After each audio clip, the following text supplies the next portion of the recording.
Misfits and dope addicts are here. Because Man, I like that song. Yeah. we did a twofer on that. What's that? Because on this day, Tom Jones' birthday, Okay. Happy birthday, Sir Tom Jones.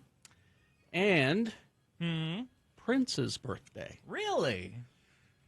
Interesting coincidence, isn't it? Right there. What a great pick. That's of course Art of Noise with Tom Jones, and the way that happened, I just was reading.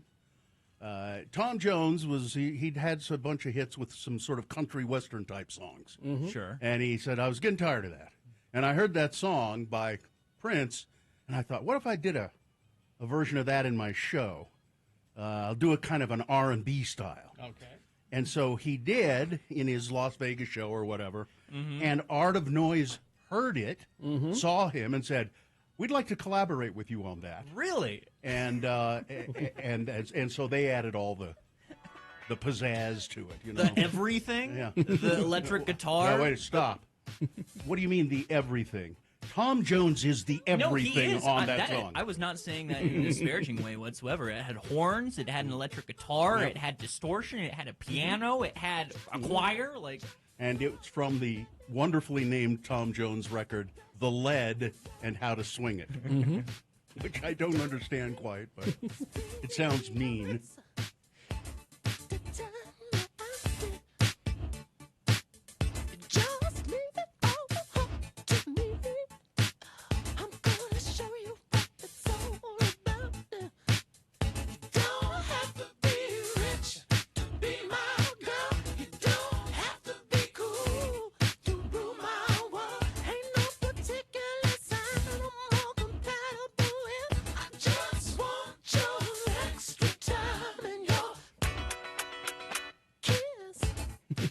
See, does Prince in that song say, "I think I better dance now" at some point? No. That was Tom Jones. That's edition. only him. All right. Yep. I mean, I'm having a bit of a crisis because I think We're both I good. like the Tom Jones version better. I Oh, kind of really? do too. Wow. Yeah, I kind of do too. I didn't know it existed before this moment. Oh, really? No. I mean, this is Tom brings some depth to it, doesn't Yeah. he? Some For whatever And- reason. Go ahead. I will defend Prince. Yeah? I will defend Prince. Is that he doesn't need all that to make it. And, well, it's his song. So, yeah. Yeah, well, it's. I mean, this is a simple stripped down song, but still, Yeah. it's getting you. No, it's simmering. It's perfect, but.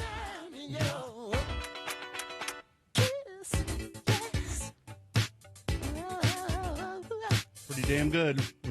Tom Jones just has a unique aura around him that no other artist has been able to replicate, I think, ever outside of.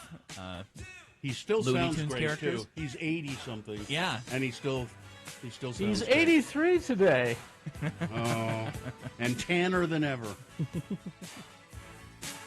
Or Prince died 2016. I'm just trying to see if there's a comment from Prince on his version of it, but I don't see anything.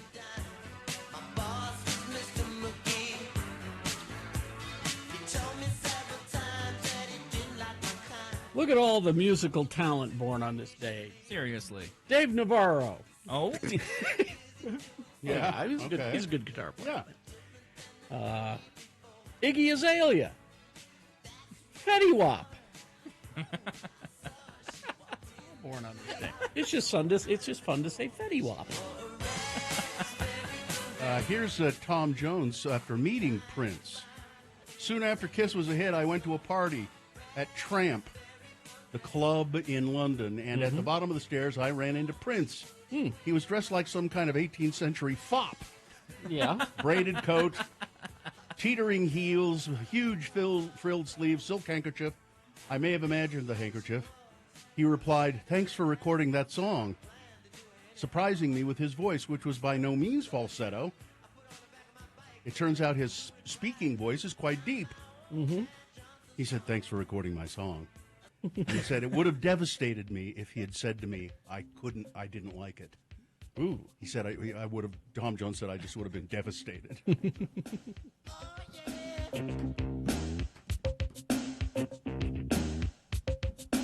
That's maybe my favorite Prince song. Well, that album is great. Yeah, double out. What is it? Sign of the Times. Sign of the Times, yeah.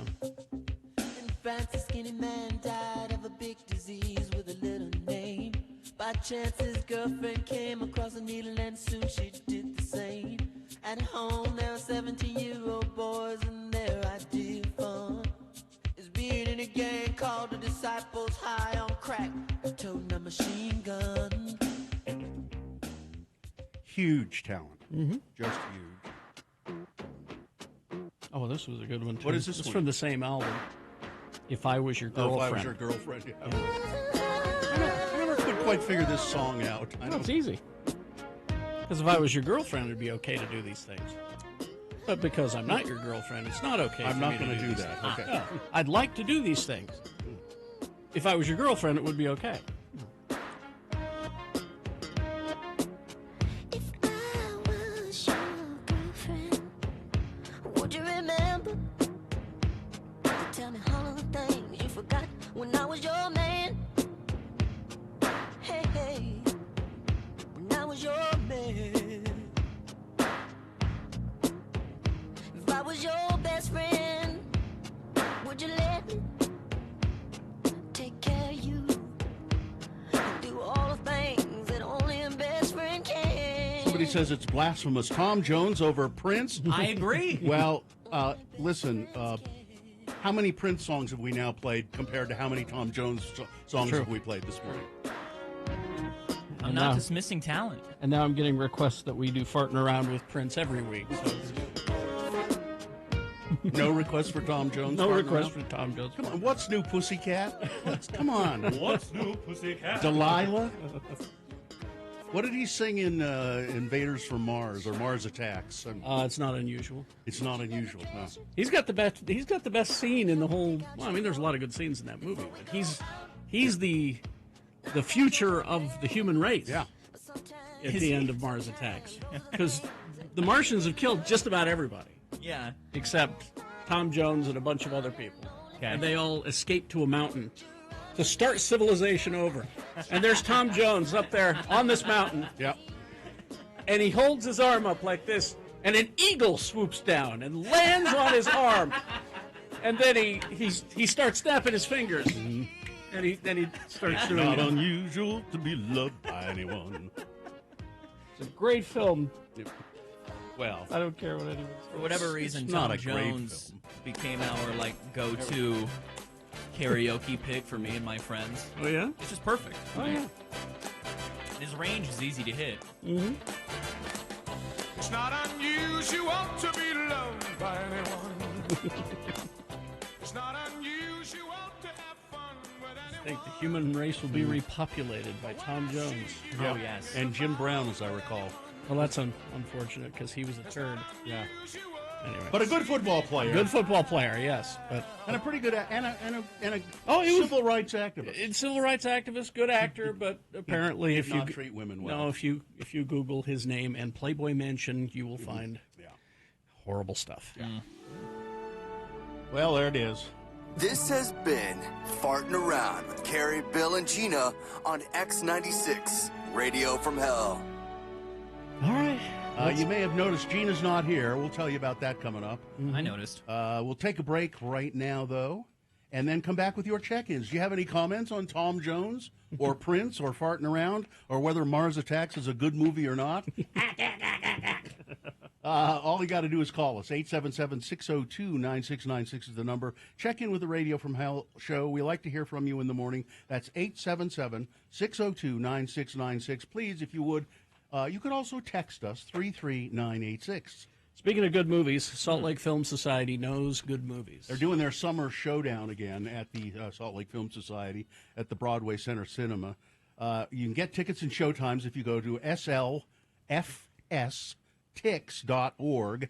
Here, now they crown one film the King of Summer. Out of 29. Yeah, and there's screenings every Friday and Saturday, one showtime only per movie, and you vote by buying a ticket to the one you want. So this Friday, it's Black Swan with Natalie Portman and Mila Kunis, directed by Darren Aronofsky. And then on Saturday, June 10th, Perfect Blue, a Japanese animation directed by Satoshi Kon. So whichever one of those you want to vote for, buy a ticket for it. Salt Lake Film Society is donor-supported, so don't forget to donate at checkout when you buy your tickets so that your favorite film can win the King of Summer. Tickets with the entire summer lineup are on sale right now at slfstix.org.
Do we still have popcorn in the building? Yeah, why? Because we should get rid of it all. This might be the evidence that we have some. I'm eating it. God, you're a genius. You should be a detective. Everybody knows you're eating it. Can we get rid of all the popcorn in the building so Bill doesn't eat it on the air anymore? I'm attempting to get rid of it right now. I'm eating it. But the fact that you have a small bowl of it tells me there's a bigger bag of it on your desk, and we'll be enjoying this There for are weeks to 3 come. big bags of it on my desk. You know, And don't worry yourself about it. It's fine. if you would hurry and eat it, then he wouldn't be able to.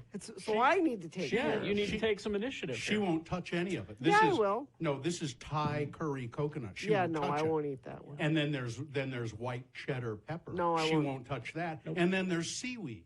No, she won't touch that either. I like the rosemary truffle one It's gone. Yeah, it was the first to go because it's the best. because it's the best. No, it's the only one you'll eat. Does not mean it's the best. If it's gone, it's the best. The Thai curry coconut is the best. Is that what you have It's good there? too. Yeah.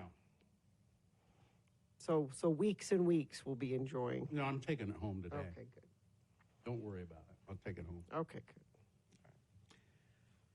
good. And, yeah. you don't have to call attention to it. No, I don't, because everybody can tell. No, And that's really why can't. he wanted to get off the phone. He has a phobia about hearing people eating. Oh, they couldn't tell. They could. No, Yes, they they- can't yes, they tell. can. You cannot tell. But I'm eating popcorn on the air right now. No. There is over. no way you can tell. I'm a professional and I know how to do it. I am a professional radio personality who knows. I was going to say Now, half, if it was half, TV. half of that sentence is true. If it was TV. You could tell because you'd see me doing I it. think Dan Rascone has stories of news anchors eating. I bet he doesn't. Listen, I've seen Dan Rascone pick his teeth while doing a news story. On a live shot. Yeah. Standing there with a toothpick going, well, tonight's news. Tropos tweets, I hope that someday I can win a prize and have Bill ask me questions with a mouthful of popcorn. Listen, these are our friends. You know, you eat popcorn with friends. These are all our friends. It just is going to make people hungry. That's what it does. I am hungry now, actually. Talking about all Well, the this. popcorn, there's Thai curry. on his desk. Thai curry coconut.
Listen, you got to do that. You got to check in with us. 877-602-9696 is the number to check in with the Radio from Hell show. The main reason we want to do that in the morning is so that we know our phones work.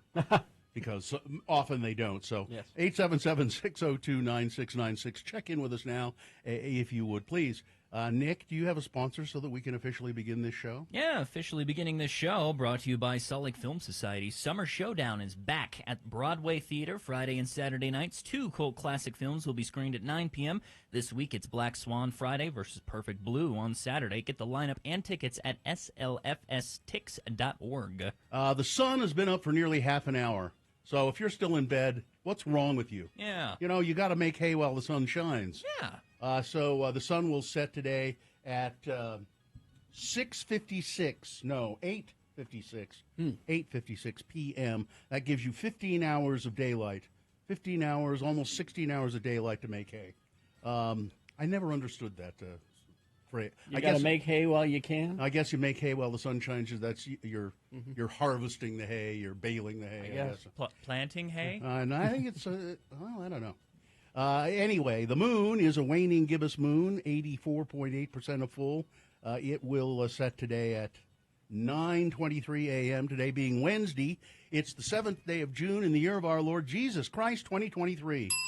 And it was on this day in 1769 that Daniel Boone was the first American to see the valleys and forests of Kentucky. He founded the village of Boonesboro, Kentucky, which is one of the first American settlements west of the Appalachian Mountains. Daniel Boone's gun was called the Tick Licker because he claimed to be able to shoot a tick off the back of an animal without causing it any harm. Sure. Yeah. And Fess Parker, Yes. best known for his portrayal of the titular characters in the Walt Disney television miniseries Davy Crockett and the long-running television series Daniel Boone. He was also a winemaker and resort owner-operator. He has a delightful Chardonnay. Yes, and a very nice red wine as well. And so people get confused sometimes. They think Daniel Boone and Davy Crockett are the same person.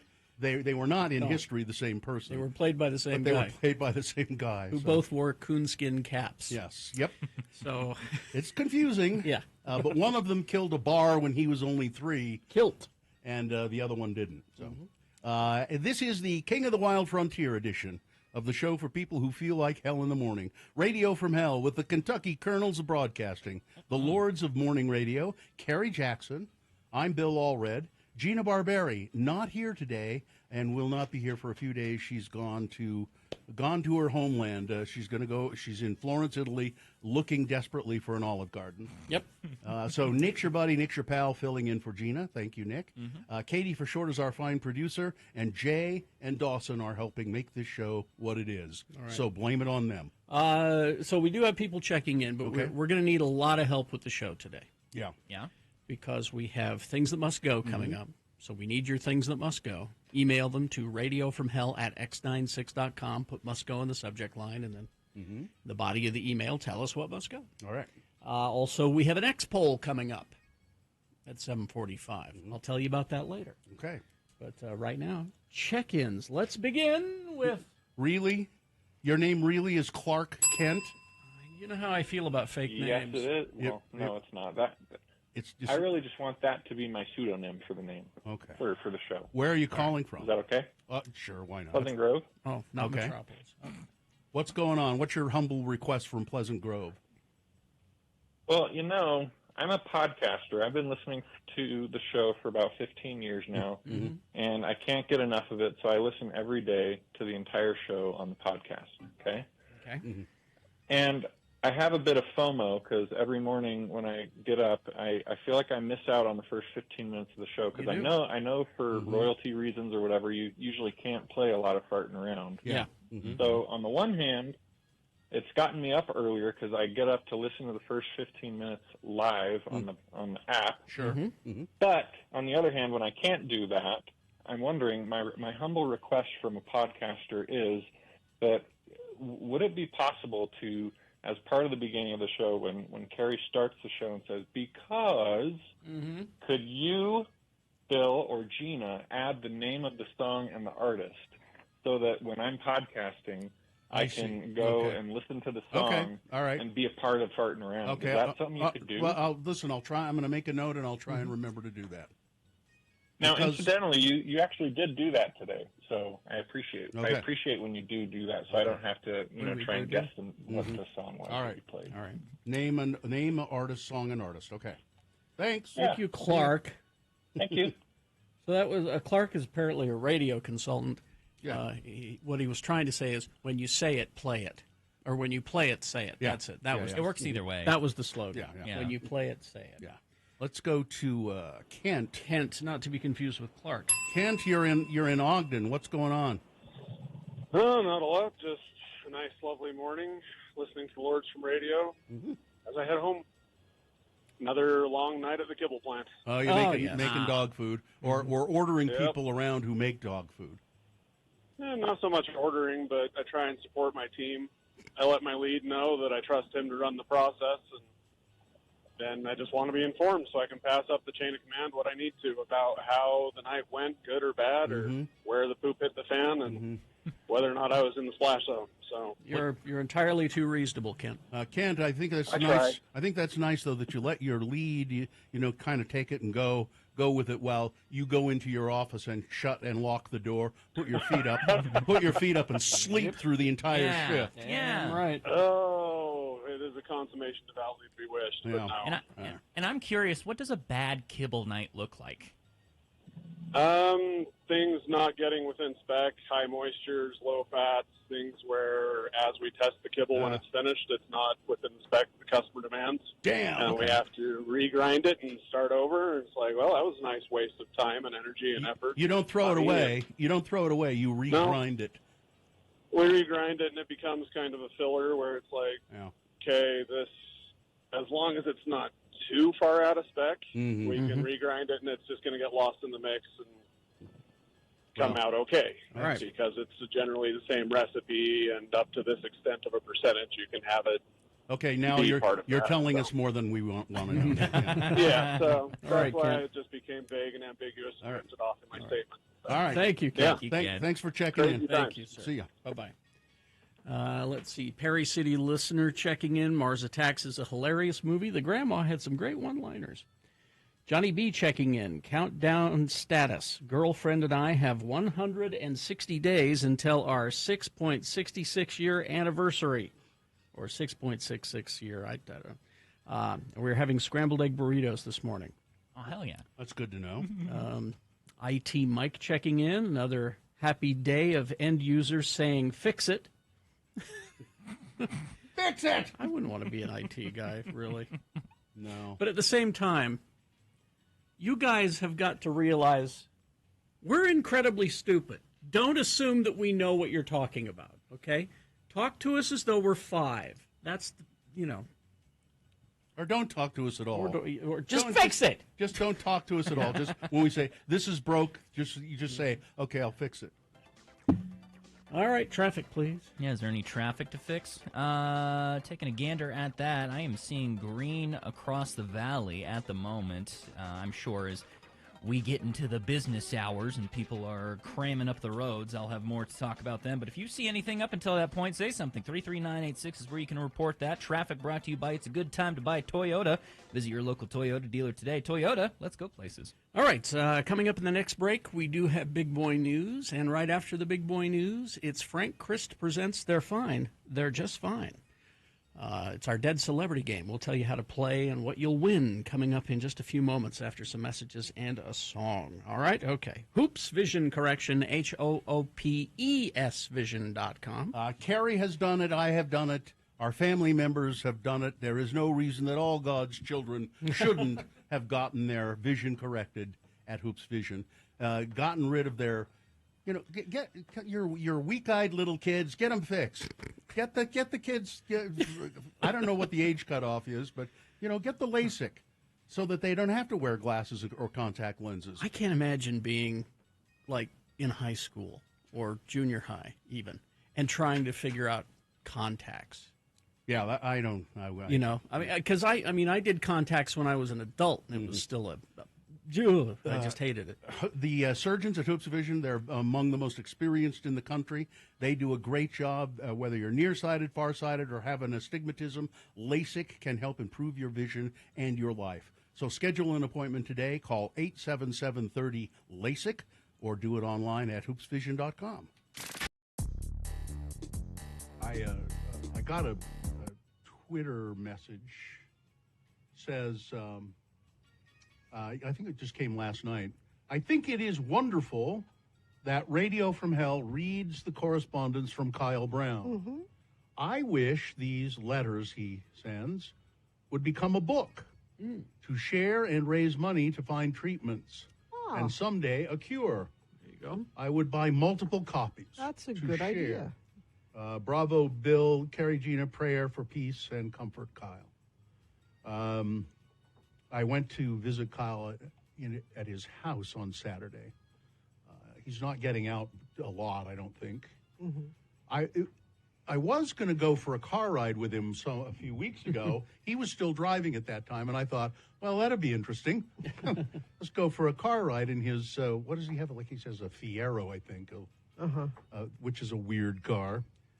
He's always been a car person. He's always bought and sold and gone to auctions. So on Saturday afternoon, I drove to Kyle's place in, I guess it's Kaysville or somewhere right in there. And I find the house. He sent me the coordinates. I find the house, and there are like 18 cars parked around in the driveway and around. I said, so are any of these for sale? I think all of them are for sale. But lovely house. A big, I just saw the main floor, but big open space. I walk in and Kyle looks great. He was sitting on like a divan or a couch? Not a couch, but like a big cushiony seat. And he was sitting there, and I said, "Oh, you look great." He nods. He doesn't look I mean, Kyle never looked good to begin with. Stop. But he, well, I mean, you know, but he looks the same, pretty much. But it's hard for him. He can't really talk. Now, Colleen, his wife, was there as well. ALS, have we mentioned that's... ALS is what, yeah, Kyle has ALS, which is fatal. And it's affected, I don't know, it always, the kind he has affected his speech immediately. And it just got worse and worse. I think some ALS patients, it doesn't affect their speech as badly as it has Kyle. Over time it does. Does it? But it's, as I said, he looks pretty much the same, a little kind of thinner, harder to eat. But I said, you know, you look good. Do you, other than not being able to talk or move very well, Is there any painful? pain? Yeah. Any pain? And he said, no, not really painful. And frustrating, I said, and he said, and it, because, you know, he can't, it's like he has he sends me texts and he sends letters on the computer, email. He has one finger that works, really. That's what he those uses. long letters that he Yeah. that he writes for us are one finger, but I think, you know, you kind of get used to just doing it fast, and he's still working. He does a lot of work. He works from home on a computer for a company so he can still do that. But no pain. And I said, has it affected your cognitive abilities at all? And he said, no, not really. So that I mean, in a way, although maybe you'd want it to be. Maybe you'd like to not know what's going on at some point. He seems to be hanging in there, and Colleen was there, so she can understand a lot of what he says that I couldn't. I couldn't understand Kyle even when he didn't have ALS, but that was, you know. But she speaks fluent Kyle. Now. Yeah, pretty fluent. But even Colleen is like. Oh, and I met Colleen and Kyle's daughter. I mean, it's Colleen's daughter, Nina, I think. And she was just getting ready to go to prom. That was cute. It was cute. She's a really lovely girl, and she went and changed into her prom dress while I was there because her date was going to come and pick her up. And then he came and he's wearing, you know, like a blue jacket, and he was all and Colleen took photos of them and all of that. And I said, "Where's the prom?" And she said, "At the Capitol." So people have proms at the state Capitol. Yeah. I think the only prom I ever went to was in the gym. No, they're always in fancy places now. Okay, why? Well, I guess we own the Capitol, so I guess you could rent it. Yeah, it's public. Yeah, property. And it's for pictures, Bill. You got to have the good pictures. You got to have a good backdrop. And I said, "Where?" So then you're going out to dinner afterwards. Where are you going? Stanza. I said, "Oh yeah, nice. I know that. Yeah. I know that place." And she said, "I'm a picky eater. I think the only thing I saw on the menu I could have was lasagna." So, I said, "Here." I said, "Here's what you do." I looked at the menu. Here's what you do. You order that Wagyu steak that's $48. He'll never ask you out again. So as I was leaving, I guess our good friend Artie Fufkin had been to visit Kyle too. Oh, really? Yeah. Nice. And Artie's I on. love Artie too. And he's on our station again. He's on the weekends. I don't know if he started yet. I think he has. I think. Do you know, Katie? Did he start yet? You don't know? I don't know if that was announced yet. Yeah. I think he started. But he stopped to see Kyle, and Artie's doing well as well. But as I was leaving, Kyle said something about Tuesday when we'd read his letter. And then, what time do we do that usually? I have about now or 8. Yeah, like right around in the 7. That's what Katie's saying. Is at 7? It's at 7, or right around there. I have a hard time remembering. You know, I just do it when I see it on the schedule. But Kyle said, "We're going to call or something," and Colleen said, "We are," and he said, he's got something planned that he didn't even tell her yet for tomorrow. Oh. Something. So we're not getting a letter from him? Well, I don't know. I think it's going to be something on the telephone, which I don't. I can't quite picture what that might be. But Kyle as we all know, has a weird, twisted mind, and he'll do something. He's got something planned for tomorrow. So at the time when you normally hear Kyle Brown's letter, Be listening for it might be something something else. else. special surprise.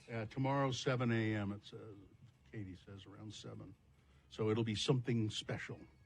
And anyway, and his wife is just terrific. She's wonderful. Really terrific person. And she's a massage therapist of not like it's like therapeutic massage, which we were. She has a nursing background. Yeah, so she comes at it from a more medical. Yeah. So we were talking about my back, and she said, I could really help you out that. I can fix that. Well, she said, I maybe could. And I said, and I don't, I'm not a massage guy. But I said, okay. When was the last time you had a massage? I don't know if I've ever had a massage. So how do you know you're not a massage guy? Well, because I don't want to take off my clothes. I'm too embarrassed to take off my They clothes. see all kinds of people, Yeah. Bill. I know They've seen it all. I know that's what they say. I only take off my clothes in front of other people if it's a doctor and I have to. You need my blind masseuse. Yeah. Would you go to Yes. my blind masseuse? No, but then they could feel the lumpiness. Oh, They could feel the lumpiness. They could. what is this? Yeah. Ooh. But she said, no, the kind of massage I would do, specifically on your back, and I have a bad leg from back surgery too. She said, you don't have to take off your clothes. And I went, oh, well, okay. So I think I'm going to explore It's like that. those airport massages where they have those chairs just out in the hallway. No, it's and- not like that at all, No? Gina. No, Gina, she's a professional. She's not a chair you put a quarter in. No. I mean the people give massages. I know, having- but no? it's different. Man. And it's she works on like a lot of veterans who have injuries. So You're a radio veteran. I am, and it's probably that's what caused my back to be horrible. So You're blaming radio for your back? no, it's actually hereditary.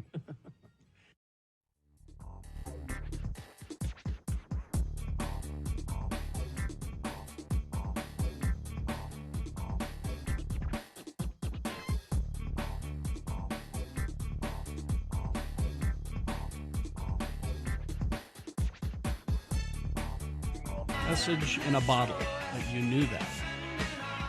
6:42 right now, and coming up, we got things that must go, and we still need some of your things that must go. So if you've always wanted to submit, today would be a perfect day to do it, because we're running a little low.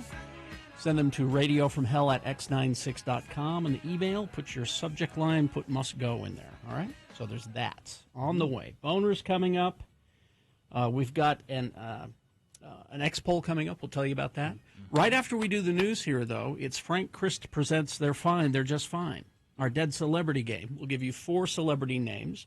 3 of them are fine. 1 of them is dead. Pick the dead one correctly, and you will win what? We have today Collective Soul tickets. Collective Soul tickets. Perfect for Frank Christ presents. Exactly. You could even call now. If you want. Yeah, line up 877-602-9696. News brought to you by Baseco is the first name in foundation stabilization in Utah. Is that just a crack in the wall, or is it a sign of a major issue? Are your windows, doors sticking? Does any area of the floor slope? Level up with Baseco, Utah's highest quality foundation stabilization and repair. Schedule a free assessment today at baseco.net. That's BASECO.net.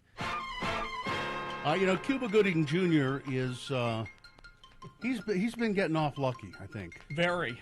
He has settled his lawsuit with a woman who accused him of raping her in a New York City hotel room 10 years ago. The settlement comes as jury selection was about to begin in a federal civil trial that would have caused him to pay millions of dollars in damages had the jury sided with the woman. The plaintiff had been seeking $6 million in damages. Terms of the settlement they reached were not disclosed. I have no comment at this time, said the woman's attorney, Aunt Gloria Allred, in a response to an email by ABC News. Last year, Gooding avoided prison by pleading guilty in a state criminal case that accused him of groping several women. After pleading guilty to a misdemeanor, the actor underwent alcohol and behavioral counseling, and he was then allowed to withdraw that guilty plea. He instead pleaded guilty to a non-criminal harassment violation, and that cleared his record. So he's gotten off pretty easy on the whole thing, although I don't know how much money this is probably costing him a lot. And it's cost him his career, I would think. Probably. Yeah. Not enough. Some good health news for Danny Bonaducci. Oh? His brain surgery went off without a hitch, and now he'll start his road to recovery and hopefully a better way of living. And now this was news to me that he was having brain surgery, because I thought, well, how are they operating on something that I don't think he has? I didn't think he had a brain. But then I read a little further in. They've actually put one in. That's what they were doing. Oh. They were installing. For a change. They were installing a brain.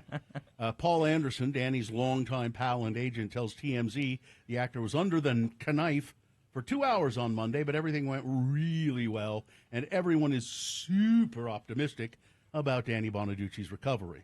He's expected to be released from the hospital in the next couple of days, and once he feels well, everybody expects Danny will be right back at it. You know, being a bonehead. Yep. He has a morning radio show. Yep. And it says, his friend says, this surgery's not going to affect his quick wit and sense of humor. Okay.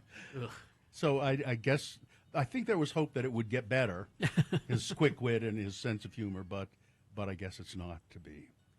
Well, let's see. There was an awful shooting in Virginia at a graduation ceremony, and it's almost second down on the list of things in the news. Yeah. 7 people were shot. 2 of them are dead at a high school graduation in Richmond, Virginia. And I don't have any more details right now because my damn story won't open on this news browser that I use that they say they're fixing. This company that I use, and I've used. I thought you were talking about the shooting. No, I've used Evernote to be my news aggregate thing. Yeah. For 10 years or more. Yeah. And I've not really ever had much trouble with it, and now it's got glitches in it. And I've been communicating with the company. I pay for this, too, by the way. Mm-hmm. And I keep communicating with them, and they said, well, we're aware of the problem. We're trying to fix it. Fix it! And I just, fix it. Fix it. Oh, there, see, okay, the story now, finally it just opened. It takes its own sweet time to open. That's the problem. Multiple people shot in the area where the high school graduation ceremony was wrapping up in Virginia City, Virginia's capital city. The shooting happened as the graduation ceremony for Huguenot High School was ending at the Altria Theater in Richmond. Sources say that there were at least 7 victims with gunshot wounds. 2 people died at a hospital. Police say 2 individuals were initially detained, with only one of those currently suspected of being involved. The suspect believed to be involved is 19 years old. Police say they were planning to seek second-degree murder charges. The other individual who was detained has been cleared and released. And they say the weapons involved are handguns. And it doesn't say why.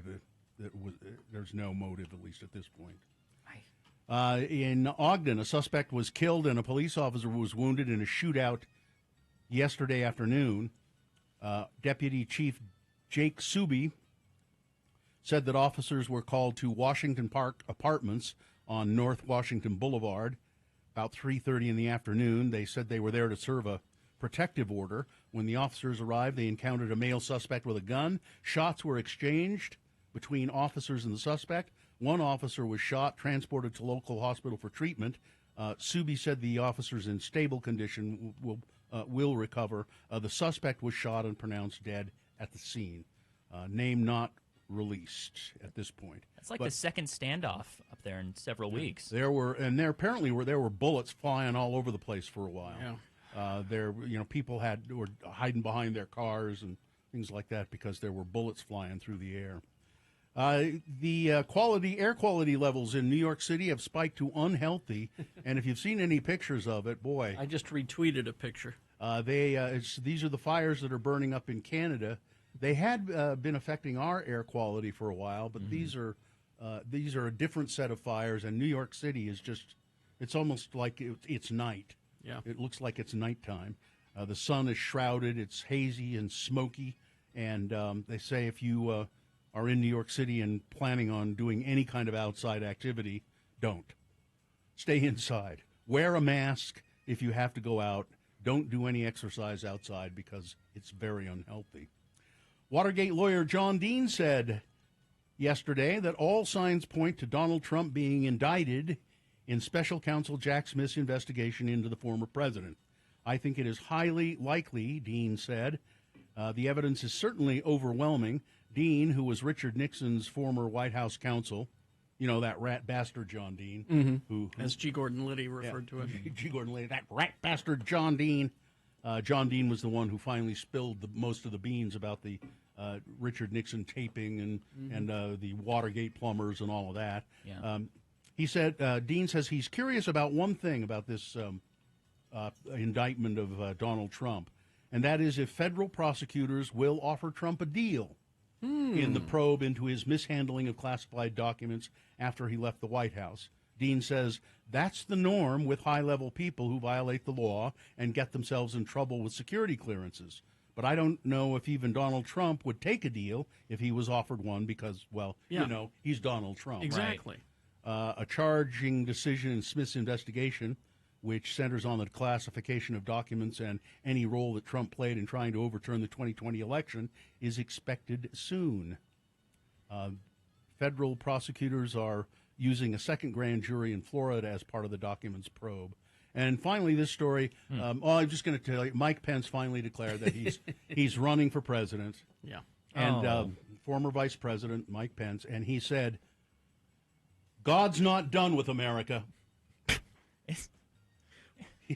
That's why he needs to be president, because God is not done with America. Because, see, he's got to win Iowa, and it's filled with evangelicals. I'm telling you, Mike speaks to God every day. Every day. At least twice a day. And he asked him, God, are you done with America? And God said, oh, Mike, no. I've got a lot more planned for America. Well, God will stuff his ballot box, I'm sure, because there's not a single other voter across the nation that would vote for Mike Pence. All right, that's it. All right. Sports, weather, traffic. Sports. It's a shame Gina's not here because... Are you going to do the golf story? No, I was going to do horse race murder. Oh. Yeah. Churchill, horse murder, potentially. Churchill Downs announced Friday it will suspend all racing operations after a quote-unquote unusual number of horses and 12 deaths occurred at the Louisville, Kentucky track since April 27th. The suspension will run from today, June 7th, to July 3rd, so Churchill Downs will move the rest of its spring meets to Ellis Park in Henderson, Kentucky. After a series of concurrent investigations by Churchill Downs, the Kentucky Horse Racing Commission, and the Horse Racing Integrity and Safety Authority, quote, no single factor has been identified as a potential cause and no discernible pattern has been detected to link the fatalities. That is according to a statement from the track. The racetrack surface has also been deemed, quote, consistent with prior measurements from previous years and thus, quote, has not raised concerns. So horses are dying left and right. They're not pinning it on anything, but... All right. Probably somebody going around with a knife, just getting at the horses, or probably just doping. I mean, I don't think you can blame the facility. All right. That's your sports. Tossing on over to weather. Looks like we're going to get a high of 81 today, potentially some thunderstorms as we get into the afternoon. That is going to be consistent over the next few days with maybe some sprinkles on Sunday. Traffic. I am going to refresh the page to make sure I'm completely up to date here, but I am really not seeing anything noteworthy to tell you about happening out there on the roads. If you do see something, though, please tell us about it. 33986 is where you can report that. Ooh, Frank. Hello, everyone. I knew you were coming right away, though, because I saw your list already. How do you make that list appear on my computer screen like that? Magical being, Bill. A magical being. Frank Christ is here. He is a Grim Reaper. He is a Grim Reaper. He takes the souls of precious celebrities. And that's terrible that he has to do that because... I love our precious celebrities. I know you do, Frank. I want them to live forever. And I know. I wish they could, too. No. Because I get tired of hearing you cry. Frank is here to play a game we call Frank Chris Presents. They're fine. They're just fine. And Frank has given me a list of celebrities.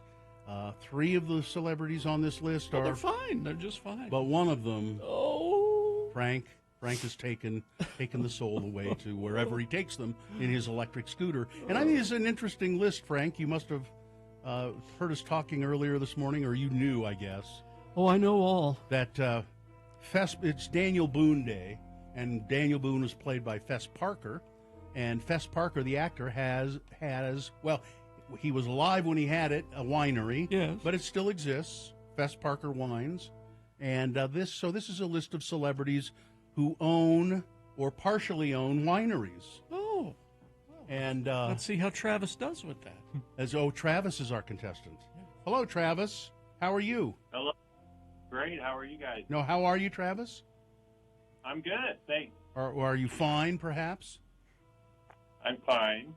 Just fine. Oh, All right. Travis. So far. To drag it out It's of you, like pulling Travis. teeth. Travis, I have this list of celebrities who are owners or part owners of wineries. 3 of these celebrities are they're fine. They're just fine. But one of them, Frank, has taken away, and you have to tell me which one. And what will Travis win? Travis will win Collective Soul tickets. We're going to be playing over at the Union September 29th. All right, here we go, Travis.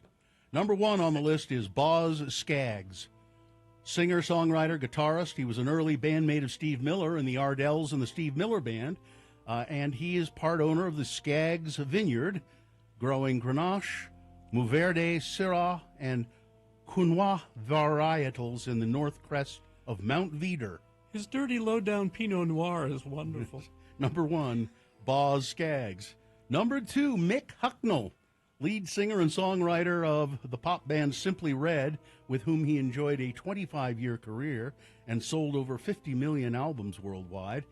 He owns Il Cantante in Sicily, in collaboration with Italian winemaker Salvo Foti. Number 2 on the list of celebrity wine owners, There's Mick got to be Hucknall. a Simply Red joke in there. No, that's his wine, Simply Red. Number 3, Maynard James Keenan, singer and lyricist for Tool, Perfect Circle, Pucifer, and a fine singer. He is an owner of Caduceus Cellars and Merkin Vineyards in Arizona. Caduceus, of course, is an ancient symbol for commerce and the staff of the Greek god Hermes, and the vineyard is named Merkin Vineyards after a merkin. Yeah. A pubic wig. Look it up. Number 3, Maynard James Keenan. And number 4, wine owner, Fred McMurray.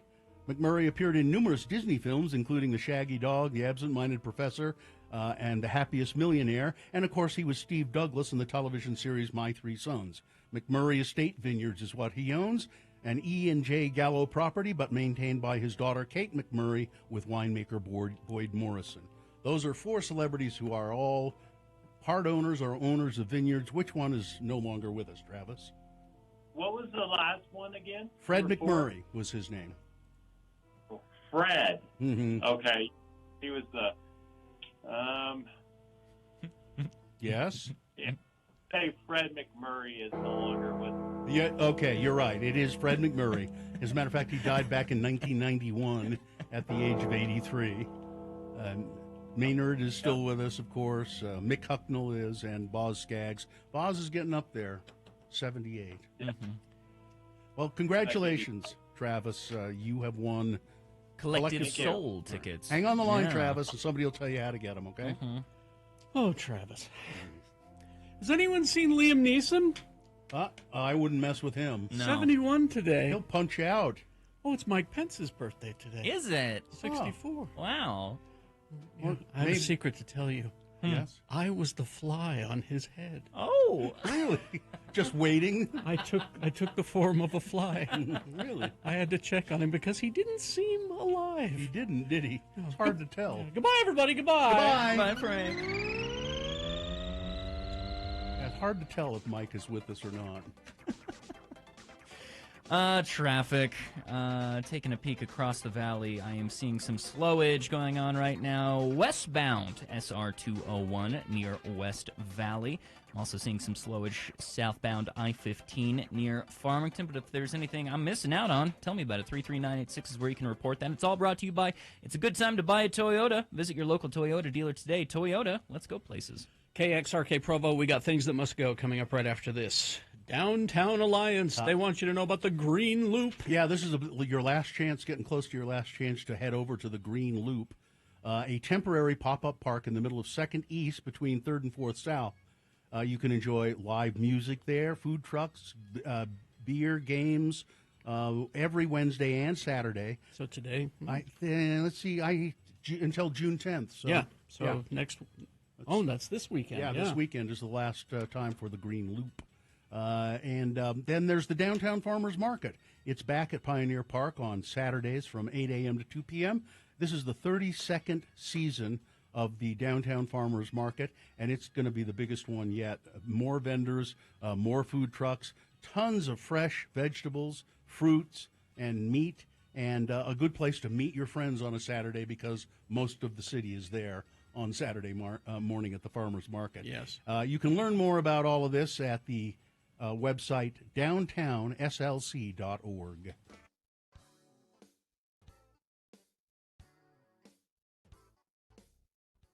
Today's word is barium. Spell it with me now, B-A-R-I-U-M, barium. Now we'll use it in some dialogue starring as those two faithful Utah men, LeVar and LeGrand. Join us as a conversation takes place in LeVar's trailer as our two friends eat lunch together. The word again is barium. Hey, what's that funny smell in the trailer here, LeVar? I just about can't stand it. What? I mean, your trailer usually smells pretty bad, but this is about the worst. Pass me the tartar sauce and lemon wedges, please. Here you go. Well, LeGrand, the smell you smell could be emanating from any one of a number of sources. Could be coming from that garbage pail I keep over there by the fridge. Ew. Or from that pile of garbage I keep under the trailer. Or, it could be wafting in from that landfill right next door. Then what you could be smelling is my feet, because I ain't changed these socks for about a fortnight. That's 2 weeks, I've been reading the Reader's Digest condensed Shakespeare. No, it don't smell like none of those things. It smells kind of like a old lily pond or like a fish market or something. It's a wet kind of dead smell. Wet and dead? Oh, it must be my goldfish. They both passed away a few days ago. See? They're just floating in the jar over there. Oh, no. When did the poor little things die? Well, it's been a while. When I saw them floating in the jar there, I thought they was sleeping. I kept giving them food, and they wasn't eating it, so I figured out that they was dead. Poor little Jaws and poor little Flipper. Ain't never gonna swim again. Oh, no. Ain't never gonna respond to my call. Ain't never gonna snuggle up to my finger when I reach in to pet him. Ain't never gonna bring me my slippers again. Guess I'll just flush them down the crapper. No! No, you can't do that. Well, them fish brought you your slippers? Well, they hadn't mastered it yet, but I was training them. And why can't I drop them in the bowl and pull the lever? Because it would destroy their immortal souls. Going down the sewer is like being cast into outer darkness. They need to receive a proper funeral so they can be reunited forever in heaven. They was married, wasn't they? Well, I guess. So now what you're saying is I need to dig a hole and bury them? Yep. Have a ceremony and bury them. Well, I tell you, LeGrand, I love these little fishy friends of mine. But I think you're out of your nut. Besides, it's too much trouble to dig a hole and bury them. This watery grave is like being buried at sea. Goodbye, little fishies. You're a cold man, LeVar. Hey, you gonna eat the rest of your fish sticks?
Okay.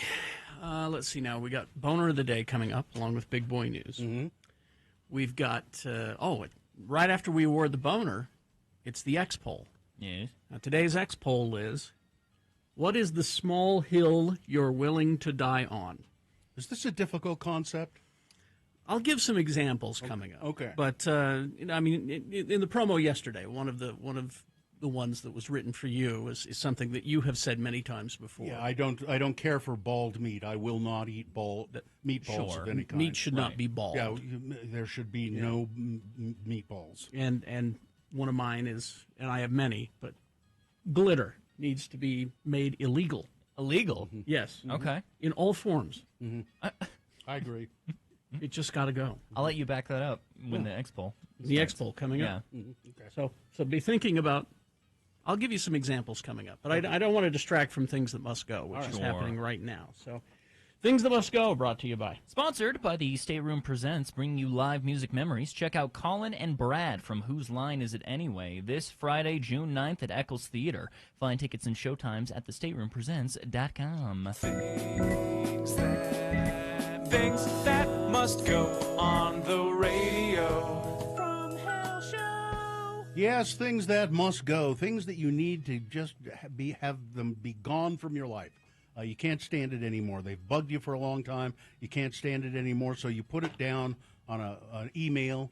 You send it to us, radiofromhell@x96.com. You put must go in the subject line, and perhaps if we read it on the air, it'll make you feel better, and maybe, just maybe, these things will disappear from your life. We've actually had people contact us and say, it worked. Yeah. It worked. Just like that. Yeah. Do you want to start, Nick? Sure. One of my own. I love Doritos. I do not love Dorito dust. I don't know what is the problem with those chips specifically, but I no matter how many bites you take, there's always just a hard film of the little dust from the Doritos that collects on your fingertips. Right, you get your fingers damp. Yeah. A little damp, and then you just... I'm always a little damp, so maybe that's my complaint is maybe the thing that must go is... I think that's your problem right there. Nick's dampness. Yeah. I got a few from listeners as well. Starting out with this one that does not say I can say their name, so I will not. Seriously, ads for Neon Sour gummy worms? I love them, but ads for them? Also from the same listener, people who are still idling their vehicles. Have you been living under a rock? Just stop it already. Now I feel better. Thanks, guys. And then this very relatable one from Johnny B. While connecting a double-step lug onto the grounding bars, let's back that up. It deserves full authenticity. All right. While connecting a double-step lug onto the grounding bus bar in my meter base Tuesday morning, the aluminum threads for the attachment bolts stripped out before reaching the specific torque. This occurrence must go. Now, I must rummage through a bunch of tools for my helicoil threaded insert set to repair the stripped-out threads. Johnny B. That's something that we can all relate to. Huh? Thank you, Johnny B. Okay. Is that it? That's it. Oh, okay. I'll go next.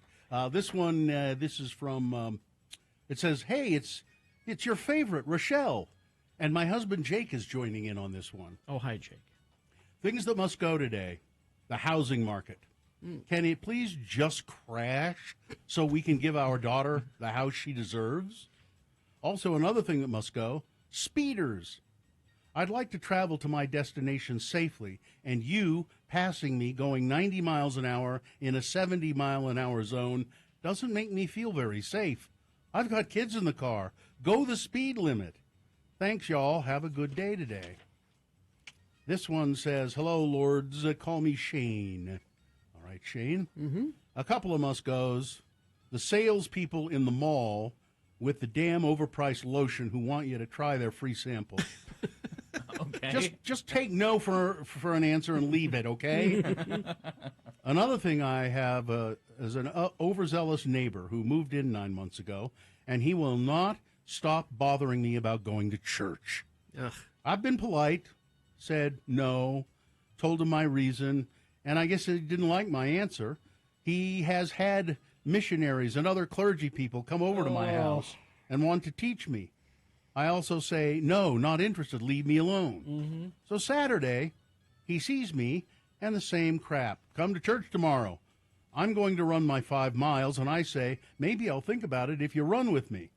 And he says, well, I really don't like to run, but if you're thinking about going, I'll run with you. So start off running slow and pick up the pace, and he's huffing and looks winded and worn out. About a quarter of a mile in, he throws up. So I said, come on, keep going. And he says, I can't anymore. And I said, well, I guess you know how I feel every time you ask me about something I'm not interested in. You get the point now? Stop asking when someone says no. They mean no. I invited him to go bowling with me Tuesday and Thursday night to train and light spar. I've been boxing for 26 years. He immediately said, oh, boxing with me, not bowling. Go boxing with me. He said, no, I don't want to go boxing. He said, no, I don't want to. Hopefully he gets the point. No means no. Leave people alone. And running till you puke is a great teacher. Hopefully lesson learned. Thanks for the time. Friend of the program, Shane. All right, Shane. Thank you. A couple from the foot of Mount Doom from our place.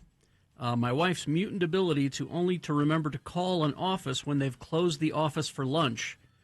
So she has to remember to call back or leave a message, and then eventually she misses their return call because she doesn't answer calls from numbers that she doesn't recognize. Mm-hmm. There's that. And then one from us collectively, a-hole bark beetles that are destroying our 60-plus-year-old trees. We have no shade and no privacy anymore. Tim the tree guy's on my way to on the way to my house this morning to take it down. 3 stories tall, that tree. Wow. Anyway. Had a good run. Yeah. This is Shane.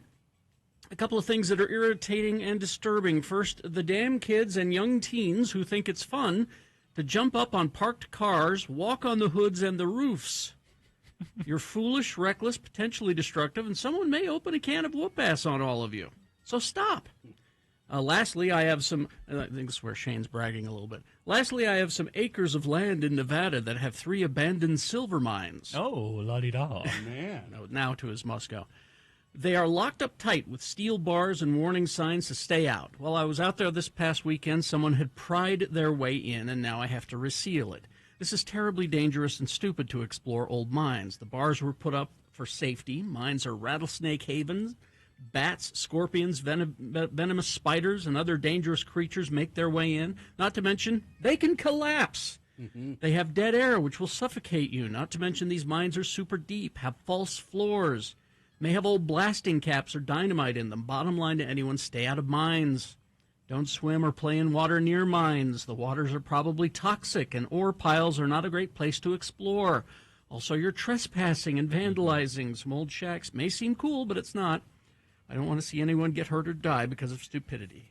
Shane. May I recommend Shane get a dragon to protect the silver mine? A dragon, there's a good idea. Perfect. Yes. This one from Terrence. Happy late Mother's Day to Gina, Terrence's mom. I have 2 things that must go. 1, trolls on social media who demand that I post proof of the topic that we're talking about, even when that proof is in the news article that we are in fact arguing about. Yes, I digress. I'm feeding trolls and strangers by engaging, which only causes me frustration and heartache, much to the dismay of my mental well-being. I blame COVID and boredom. Don't ever read the comments. But if you can't take 2 minutes to read the article, to find the bill which DeSantis' Florida, his deranged, thigh-high, white boot-wearing banshee signed to substantiate my facts, Jiminy Christmas. Yeah, your blue checkmark sacrifice to the Twitter Elon Musk god was money not well spent. It's ugly. Pay me that $8 and I can get a burrito instead. And number 2, possibly related to number 1, bipolar disorder and mental health issues. Things that must go on the radio. From Hell Show. Traffic. Westbound, SR 201, there is a crash making the right lane closed over there. Try to avoid that if possible. I'm also seeing some slowage near Draper. Westbound, I guess it says. What am I doing reading that there? I don't know. If there's any other traffic that you are seeing out there on the roads, though, that UDOT is accurately not reporting on, Text us 33986 is where you can do that. All brought to you by Homecoming Southern Kitchen, home of the best chicken and biscuits in the city, located on the corner of 2nd South and West Temple. Reservations available at homecomingslc.com. All right, here are the boner candidates you're going to be voting for in just a second. Boner candidate number 1. You know, Target doesn't really have the merchandise that I want, but I'm going to go out of my way to shop there. Boner candidate number 2, how many mistakes can one thief make? And boner candidate number 3, is diverting water fun? Boner of the day, big boy news, all coming up after these. Prime IV hydration. Convenient locations of Prime IV hydration along the Wasatch Front, many of them, and you can find them by going to primevhydration.com.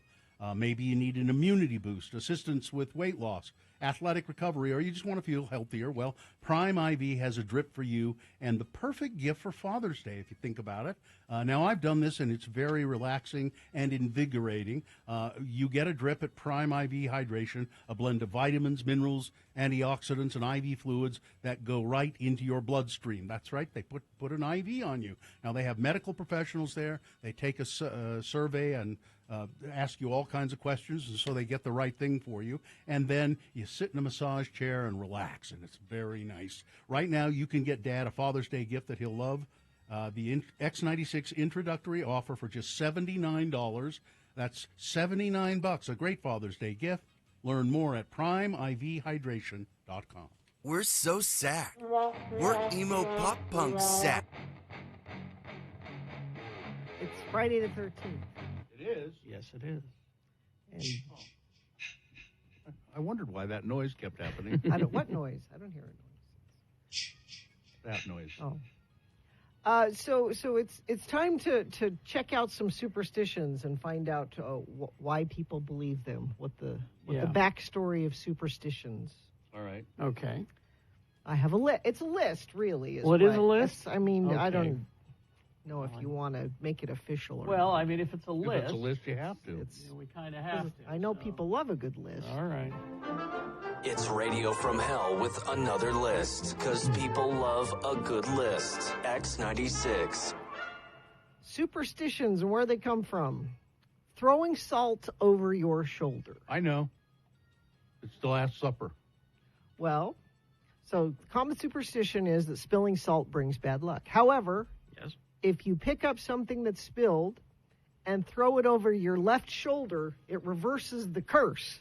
Now, why that? And why the left shoulder?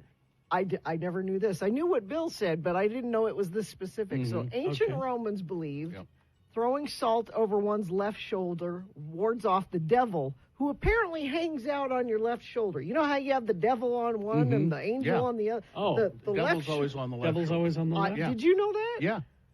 Yes, Gina, I live with him every day.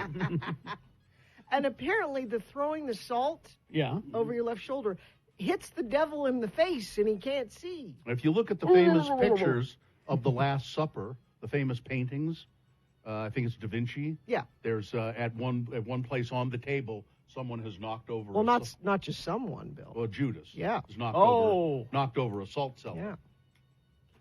Yeah. So fear of the number 4. I didn't know there was. I didn't know you were afraid of the number 4. Well, just like the Western aversion to the number 13, in East Asian countries, China, Korea, Taiwan, and Japan, the number 4 is unlucky. Oh, those countries don't count. In China, the reason behind the superstition is the sound of the number sounds like the Chinese word for death. So that makes me want to know what that word is. It's 4. And in Korea and Japan, the word for number 4 and the word for death is the same word. The same. That's weird. Not weird. You'd think they'd change that. I mean, couldn't somebody just change it? Can't we call it something Let's else? not do that anymore. Rabbit, rabbit. Rabbit. Now, that's something that Jeff Weiss used to do on his Twitter feed. The first of the month, he would put the words rabbit, rabbit. Oh, I've heard of people. So- It's but I supposed don't to know be what for that luck or is. something like that. So if you're running short on luck and desperately want to magnify your quota, if you say rabbit, rabbit, the first things out of your mouth on the first day of the month, you get some extra luck because rabbits have extra luck. I don't know why. They don't seem that lucky. No, Lucky Rabbit's foot wasn't so damn lucky for the rabbit. Yeah. I've always heard that lucky rabbits, and I'm like, they don't seem lucky to me. No. In Portugal, if you walk backwards, it's an invitation to the devil. If you walk backwards. Yeah. Mm-hmm. Sure, I knew that. Why? It says you're showing where you live or which way you're going. Huh? That one doesn't make any sense. That's just, yeah.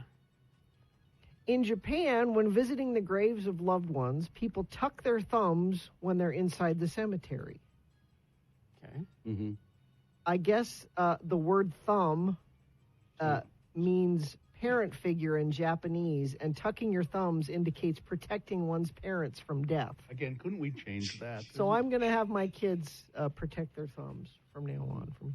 Knocking on wood. Now that I thought was, you did that so that there's elves or somebody that can't hear. The brownies. Yeah, the brownies. When you knock on the wood, they can't hear what you're talking about or something. Yeah. Because What if is you it? say something, That's what it is. They're brownies. Then they're listening, then and they'll go mess up whatever. Like if you like, I really hope my team wins the game. Knock on wood. You don't want the brownies to go mess it up so they lose. Yeah.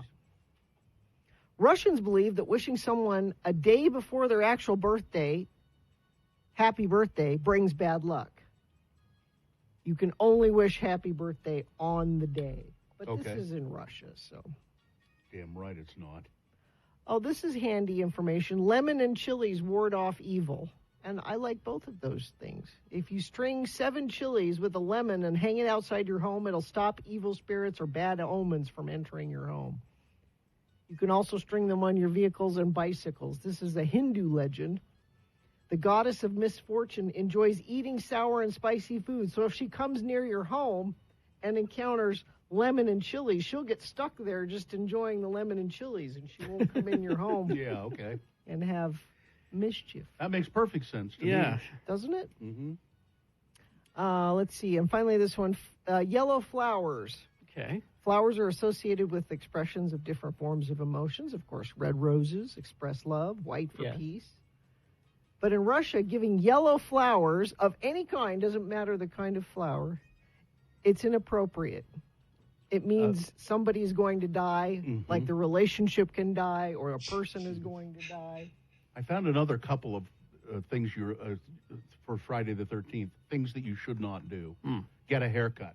Don't get a haircut Why on Friday not? the 13th because it will lead to the death of a family member. What? That's what it says. Crossing your eyes. Don't cross your eyes on Friday the 13th. Well, they'll stay that They'll way. get stuck that way. Holding hands under a full moon. That's the perfect time to hold Legends hands. say it leads to distrust. Oh, no. Eating a jawbreaker. You might choke on it if you do it on the Well, that's just practical. anytime. Yeah. That's Stepping on a crack. Well, you break your mother's back. Staring at an owl through a window. What? Some say this is a sign that death is looming nearby. So we need to ask Frank Christ about some. These are all ridiculous. Well, yeah. I mean, it's like you get warts from peeing in the road. You know. No, that one's true. That's styes. Styes. That's right, styes. You get warts from kissing frogs. Frogs, That's yeah, where you yeah. get warts. And the way to get rid of warts, and I believe my mother actually did this one time. You cut a potato in half, and I think so. Because when you're saying I think, rub the potato on it, I think, well, maybe there's something about. I think potatoes. she did it kind of as a joke, but it is an old wives' tale that's how you get rid of warts. Amanda in the chat room is just flaunting and just daring things to happen. Right. I just cross my eyes and they're fine. Amanda, Be careful. Be careful. Black cats, of course, walking under a ladder. Don't open an umbrella indoors. Bad luck will rain down on you, it says. Which is great for Trump because, oh, no, wait, he can't close them. yeah, he just leaves them He just outside. leaves them outside. Yeah. You take care of that. Yeah, these are all really stupid. Yeah. But still, most buildings. But don't you do? Most tall buildings do not have a 13th floor. No, I don't do. But don't you do some of them kind of reflexively? No. Like knock on wood. You don't ever do that? No. Or throw No. salt over you? You never throw salt over your shoulder? No. It's a waste of good salt. No, I do not. I don't. I don't believe I have any superstitions or. I only knock on the tabletop when I've had something that has been served to me that is absolutely delicious, and I've got a mouthful of it, and I want to let the server know that I'm enjoying it. That's how you do I'll it. Go, That's how I let them know. And that's they know that you have great etiquette. Mm-hmm. Yeah. Do you have any superstitions? I do those things. I knock on wood. And Really? I don't have any. I mean, Yeah, I do don't I think I think do. there are brownies hanging around? No, but you I still do it. them. Yeah, And you say things like, "Well, knock on wood." I do. I say that. Actually, I can see that because pretty much you haven't met a cliche you don't like. And I didn't know about the devil on my left shoulder. It's nice to know where he is now. If you'd asked me, I would have just pointed. I would have just said, Right "Look there. really closely. He's right." See him? See him right there? Yeah. Oh, the terrible things he's saying. Yes. We hope you'd enjoyed another list with Radio from Hell on X96.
Seven right now, and it's time for Boner of the Day. 3 news stories. These are examples of bad, stupid, or funny human behavior. You will decide with your vote of these 3 candidates which one is the worst, which one deserves to be Boner of the Day for today, June 7, 2023. We'll give you 2 candidates now, a third after the news. Once you've heard all 3, you'll vote. One of you lucky random Boner voters will receive. Don't stretch it out. It's a Boner T-shirt. Okay. All right, here's Boner candidate number 1. You know, Target doesn't really have the merchandise that I want to buy, but I'm going to go out of my way to shop there. Yeah, me too. Brandishing her own scissors in front of guest services in a Target store in South Florida, the customer chopped up her credit card while lambasting the retail chain for carrying Pride Month merchandise. I am never shopping here again. This episode, recounted by an employee to supervisors, one of several tense encounters that workers have reported over LGBTQ plus items at the South Florida location, said the manager, who spoke on condition of anonymity over fear of losing his job. Target is the latest brand to be engulfed in culture wars as polarizing social issues spill into store aisles and shoppers become more emboldened to engage in confrontational, even threatening behavior. There is another Target employee case where the employee was threatened in the parking lot. At Target in South Florida, shoppers have called employees child groomers and accused them of shoving your woke agenda down our throats, and so forth and so on. Now, look, I don't believe in economic boycotts. Really, I do not.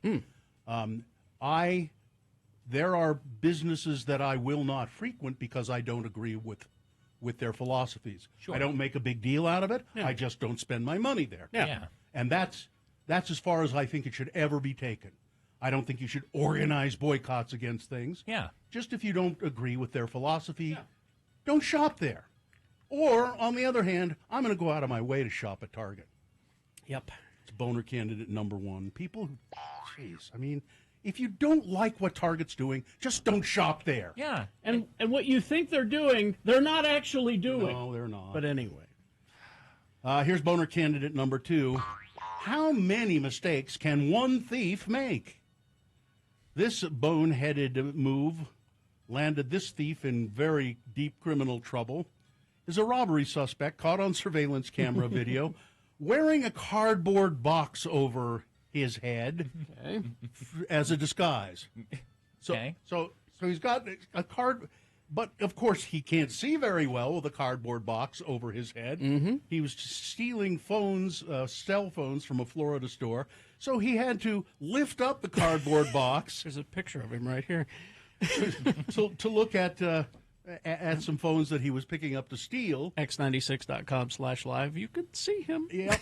The owner of iRepair Tech, located in Miami Gardens, said the shared footage of the bizarre break-in carried out around 4 a.m. this past Saturday. The footage shows the unidentified man smashing glass displays, swiping phones while sporting a box on his head in an attempt to conceal his face. He briefly removes the box cover from his head at one point as he rummaged through the store's merchandise. The store owner, one Mr. Berganza, said that after he saw the man's face, he began to look around the plaza where his cell phone repair business is located, and he asked other people to let him know if they saw the suspect. And eventually, the thief was found in the same plaza, drinking with some of his buddies at a nearby liquor store. And he was arrested by police later in the day. So not only he has a bad disguise, he lifts up his mask, his disguise, and then he decides it'd be a good idea to have drinks with friends later on at the same place. Boner candidate number 2, how many mistakes can one thief make? He went for the Solid Snake approach. If you Yeah. ever played Metal Gear Right. Solid. Exactly. Coming up in a moment, boner candidate number 3, is diverting water fun? Boner candidate number 3, coming up after this, Big Boy News and Opinnuendo, brought to you by Pokemon's newest set, Paldea Evolved, is releasing this Friday, June 9th at Hastur Games. Stock will be limited, so get there early before they sell out. Drop by their store at 6831 South State or click HasturGames.com. There is a new docu-series about Arnold Schwarzenegger called simply Arnold. Yes. I think, is it Netflix? I think it is. Probably. He seems to be doing business at Netflix quite a bit these days. He's opened up about the abuse he suffered as a child at the hands of his tyrant Nazi father, which he believes was a driving factor behind his huge success, and also led his brother to an early grave, he said. Arnold is the subject of the 3-part Netflix docuseries. Arnold chronicles his journey from athlete to actor to politician. In the first episode, Schwarzenegger recalled the tough childhood that he and his older brother Meinhard experienced growing up in the Austrian village of Thal. He was born just 2 years after the end of World War II, Arnold was. And his father, Gustav Schwarzenegger, was a member of the Nazi Party's paramilitary wing and was involved in the invasion of Leningrad. And he came home from the war suffering post-traumatic stress syndrome. And he was a raging alcoholic and a brutal human being, says Arnold. He would beat them and just violent rages. And he always was pitting him against his brother, Meinhard. It's a competition, you always have to compete with each other. And it was too hard for Meinhard. He was 24 when he died. Oh, really? It was... Arnold said he was driving drunk and died when he hit a telephone pole in his car, but he says he thinks his brother started drinking because his father was so tough on him. He said, I, on the other hand, got angry, and it drove me to be the best I could. And he says, I think that's what led to my success in a way, is that I was determined to overcome my father's brutality. That's why I'm so hard on you, boy. Yeah.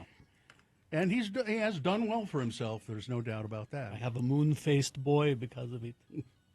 Let's see. A group of state Republican lawmakers. Now, this was a boner candidate, I think, yesterday, the Pride bus, or the day before. Yeah. Now we know more about it. A group of state Republican lawmakers pressured the Utah Transit Authority to remove Pride symbols and wrapping from one of its buses during days before the Pride-themed bus was pulled from the annual Utah Pride Parade. The records indicate that at least 4 Utah legislators contacted UTA officials last week to express their displeasure with the Pride-wrapped bus, which features colors from the Progress Pride flag. The bus had been in service for more than a year, and the Pride livery was funded with a private donation from R&R Advertising and Lamar Advertising. Yeah, so it wasn't taxpayer No. money. Yeah. UTA promoted the Pride Wrap bus in a tweet on Wednesday ahead of the parade. And that's how they found out about it. The legislators who reached out to UTA about the bus included Representative Candace Perucci, Republican from Harriman, K.J. Christopherson, Lehigh, House Majority Leader Mike Schultz, Hooper, and Representative Colin Jack from St. George. Remember their names. Yeah. In a text to the UTA board member Beth Holbrook on the same day UTA tweet was shared, Schultz wrote that the Twitter post was causing him a whole bunch of drama. Is it? In the Republican caucus. Is the Pride bus really necessary? Yeah. The legislator said. Honestly, this is the last thing I want to deal with right now. It seriously would be best if you just made the change on your own. Let me know what you guys come up with. Holbrook said had UTA's said that she was having UTA's legal team look into it. What? Let's see. Yeah, because Republicans are so invested in public transport. Yeah, right? they're big believers in it. Whoever made the decision to move forward with this bus absolutely knew it would be controversial, said Representative Schultz. No. To quote the speaker, we live in Utah. We shouldn't have to deal with this stuff. Oh, you mean like your constituents They're who all are straight. probably gay? No, they're all straight. Yeah. They're all straight. They are. I have a group of members wanting you to make a formal public apology about this. Oh, shove it. This is just so... Everything about this story is just infuriating. I know, it's just... Remember their names and vote them out. What kind of a message are we sending to the people of Utah? An inclusive one. All right. Moving on. A-holes. There's a baby zebra at Hogle Zoo. Oh, this brings me happiness. After a year-long wait, Hogle Zoo successfully captured the birth of a new 98-pound male zebra on camera. 98 pounds, jeez. Ziva, a 10-year-old Hartman's mountain zebra, delivered the baby zebra, also called a foal, at approximately 7:11 p.m. on June 2nd. Within the first hour of his birth, the foal nursed, stood on his own, and began walking. Boy, they're way ahead of us humans, aren't they? He was super active right off the bat, super energetic, doing lots of what we like to call zoomies, said Rachel Mozingo, a senior keeper of the zoo's African savanna exhibit. Zoomies are playful gallops. That's where they run back and forth. That are natural behavior for young zebras and some children. And dogs. In the wild, who need to quickly be on the move from predators after birth. Oh, that was me when I was growing up in Ogden. I was growing up in Ogden. I did zoomies all the time. Oh, he's adorable. Look at him. Look at little Billy out in the yard. He's doing zoomies. Consumers have been urged to stop using boppy newborn loungers. These are little lounging chairs for infants. They were recalled back in 2021 because of deaths being attributed to them. Why are we... They're still being sold on Facebook. It's a chair. Like, what? It's a little, it's a little zoomy. And a 71-year-old retired handyman has won a $486 million jackpot in New York. Nice. All right, that's it. Lottery? Yep. Oh, okay. Yeah, we don't have the lottery here. No. Weather traffic. Weather, today we might see a high of 82 with thunderstorms potentially in the afternoon, but as it stands right now, it's nothing but a little bit of clouds for the next few hours. That tapers off as we go into Friday and Saturday, but Sunday you can probably expect some rainstorms. Then taking a peek at traffic, I know over on SR 201 westbound north of West Valley, there is still plenty of issues being caused due to a crash on the right lane there. There is also some slowage near Draper going on because of a crash on I-15 northbound over there as well. And if there's anything I'm missing that is just itching at your skull, I don't know what I was trying to construct with that sentence. Getting caught getting stuck in your craw. 33986 is where you can report that. All right. Here's boner candidate number 3. Is diverting water fun? The city of Mill Creek found that last week's flooding in neighborhood yards was not from natural runoff, but instead from people intentionally manipulating the stream. For months now, counties and cities have invested a lot of time and money to keep creeks clear. Going up the trail, there's a water crossing the trail the whole way up for the most part, said Neffs Canyon hiker Brian Nordberg. but it's starting to cut into the trail, unfortunately. Well, recently, Mill Creek homes downstream of Neffs Creek saw floodwater in their yards. The first time it happened, Salt Lake County flood crews found boulders had diverted the water flow. Every time that happens, we have to get crews up there to manually move these boulders because it's Forest Service land, said Mill Creek Emergency Manager Andrew Clark. Last Wednesday, the neighborhood flooding happened again. The city visited the creek, found the same spot, and again the boulders arranged the same way. Clark said these weren't rocks that water could move around naturally. They were big boulders picked up from off the side and stacked on top of each other like a barricade. We purchased some trail cameras, and we installed them along the trail where we had the problem in the past. About 5 hours later, we were notified of 4 individuals who were up there stacking the boulders, he said. The Unified Police Department said the city made it to the canyon in time to stop them. And I don't know why they didn't arrest them. Yeah. But they said we stopped them and educated them. Clark is not sure if the same group rearranged the rocks each time. I didn't get the sense it was malicious. They just did it just to seem like they were having some innocent fun. I'm not sure how diverting water is fun, he said. They're flooding out people's yards, but is diverting water fun? No. They're being dicks. Yes. Boner candidate number 3, these dicks doing that. All right, so let's review the first 2 and vote. Boner candidate number 1, Target doesn't have really the merchandise I want, but I'm going to go out of my way to shop there because there are people making violent threats, Target employees and other businesses. I'm going to make sure and buy a 6-pack of Bud Light tonight on my way home. Yeah. There you go. Help 2 people. Yeah. There you go. Boner candidate number 2, how many mistakes can one thief make?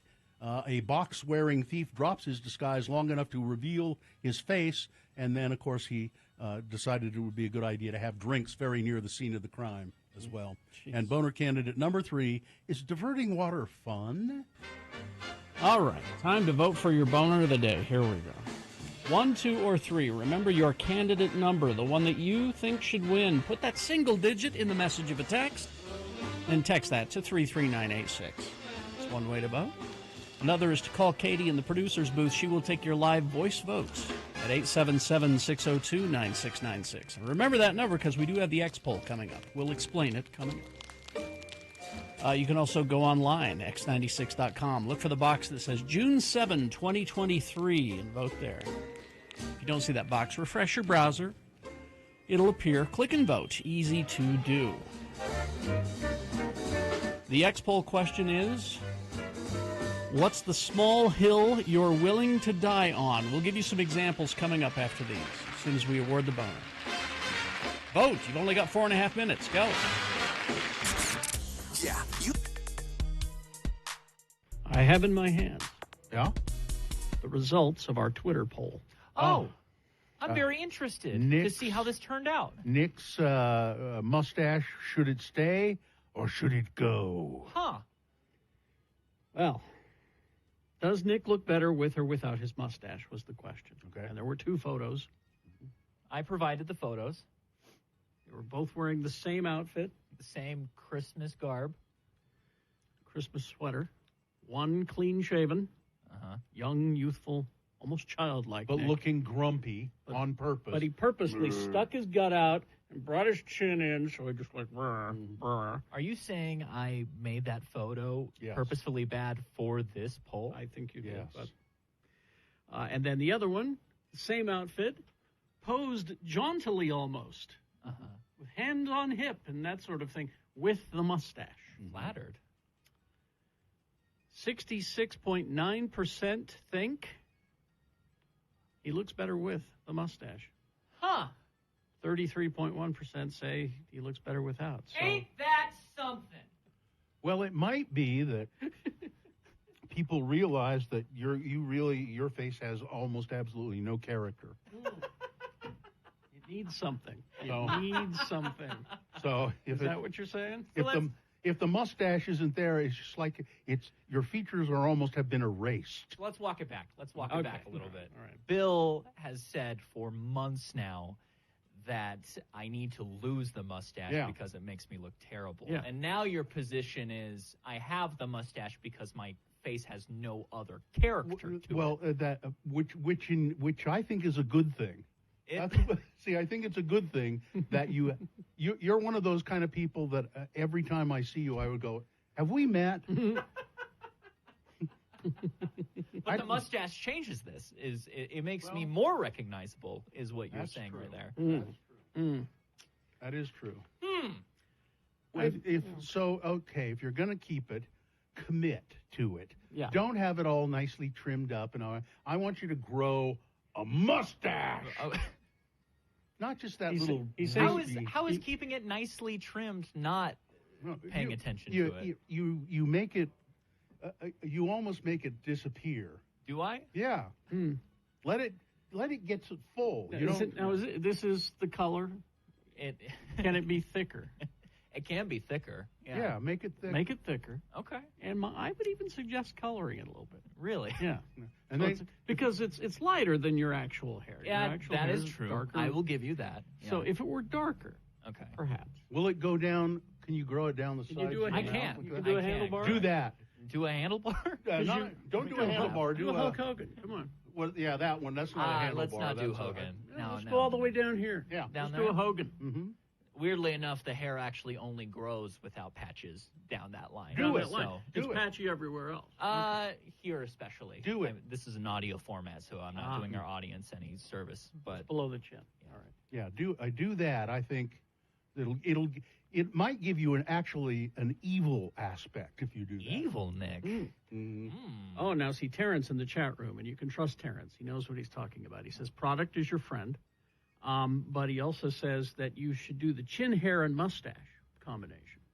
You get just a little tuft under the chin here, just a tuft. Like what do they call soul patch kind of thing almost? And that's because your mustache is kind of on the thinnish side. It's not as dark as it could be. It'll help it a little. Can you do a soul patch? Do I want a soul Like patch? under your lip? Yeah, but I feel like it I looks a think- little hick-like when I do that. No, with the mustache, and then you grow that little soul patch right there, right under your lower lip. Yeah. Yeah. Then it'll make you look like it will almost make you look like you're maybe a jazz musician. Okay. I'll take jazz Now, music. see, here's a texter. It says, I voted for because it makes him look older. Without it, he looks like a tall child in grade school. Thank you. But This is what I like said yesterday. My youthful childlike Nick. Yeah? That's what I like. I started here at 19, right? I'm 26 now. but that- I'd you like will- to look a little bit older. Nick, I'm going to show you something here on my phone. Have you really been around that long? I have. Yeah. It seems way longer. You will always be that Nick to me. I'm going to show you something here as I type in your name, Nick, in my phone. Yeah. Do you see how your name comes up? Nick intern. Still intern Nick. And you so should you'll always change be it. that Yeah. way to me. Sure. So no. How many years have you been here? What would that be? So I did a summer here in 19, and then I was here and never left at 20. So, what, 6.5 years? If Because you I swear to God, it seems like 10. Yeah? Yeah. Or maybe even 12 years. That's what it feels like. Yeah. I'm right there with you. Well, I guess you're keeping the mustache, but let's work on it. Do a soul patch. I can work on it. You're going to keep it. Let's work on it. Either a soul patch or let it grow down like that. Yeah, something. I'll make something happen. Because it'll make you look.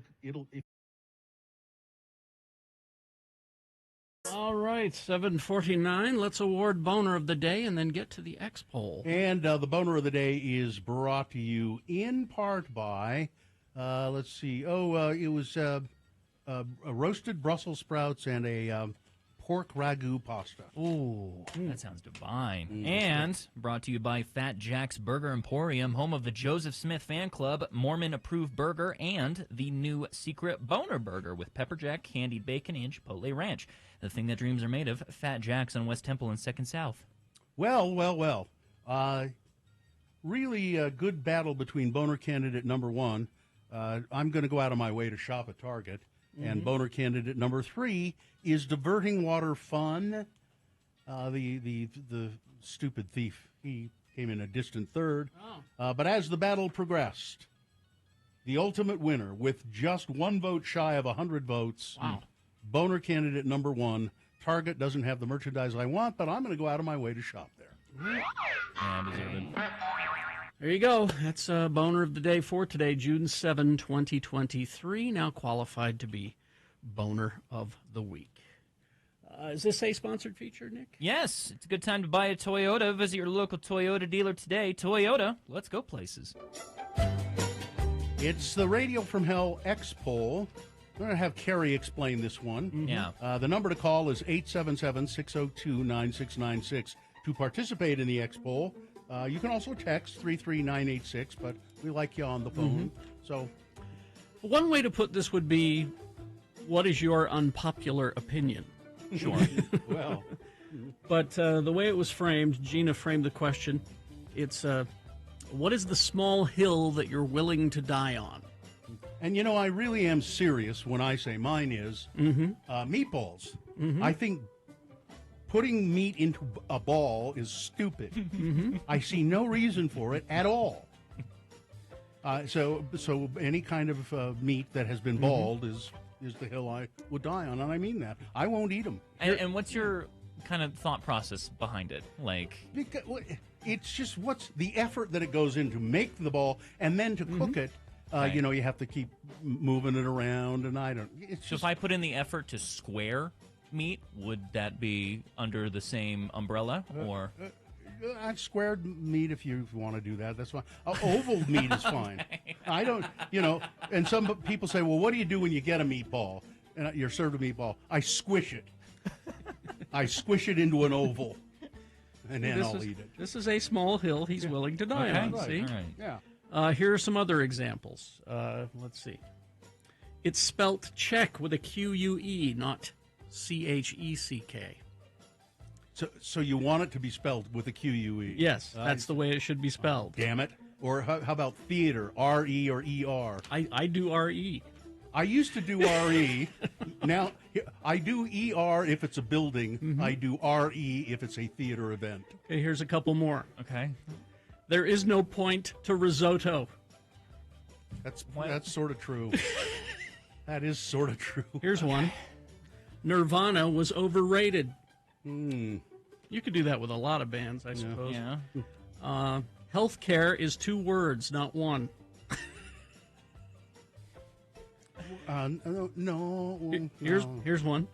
Under the Cherry Moon is the Superior Prince album. Okay. We got a couple people here. 877-602-9696. Yeah, unpopular opinion. Hills you're willing to die on. Let's begin with Ryan. Okay, Ryan. Hey, Ryan. Hey, Yeah. mine is Blink-182 is not a good band. I also fully agree with the Nirvana texture. Wow, really? Both of them, huh? Wow. That's like Yeah, half our playlist they here. both I know. spawned- I'm surprised you're yeah, listening they to this both station spawned at all. Genres that I'm not a fan of. I'm not a particular Blink-182 fan, but I have to say Nirvana seems pretty unique and distinctive to me. But Nirvana should be treated like the Beatles at the very least, where they redefined Oh, a the whole Beatles? sound, but you may not know Come to. on. Oh, now he's gonna crap on the Beatles. Oh, okay. let's not.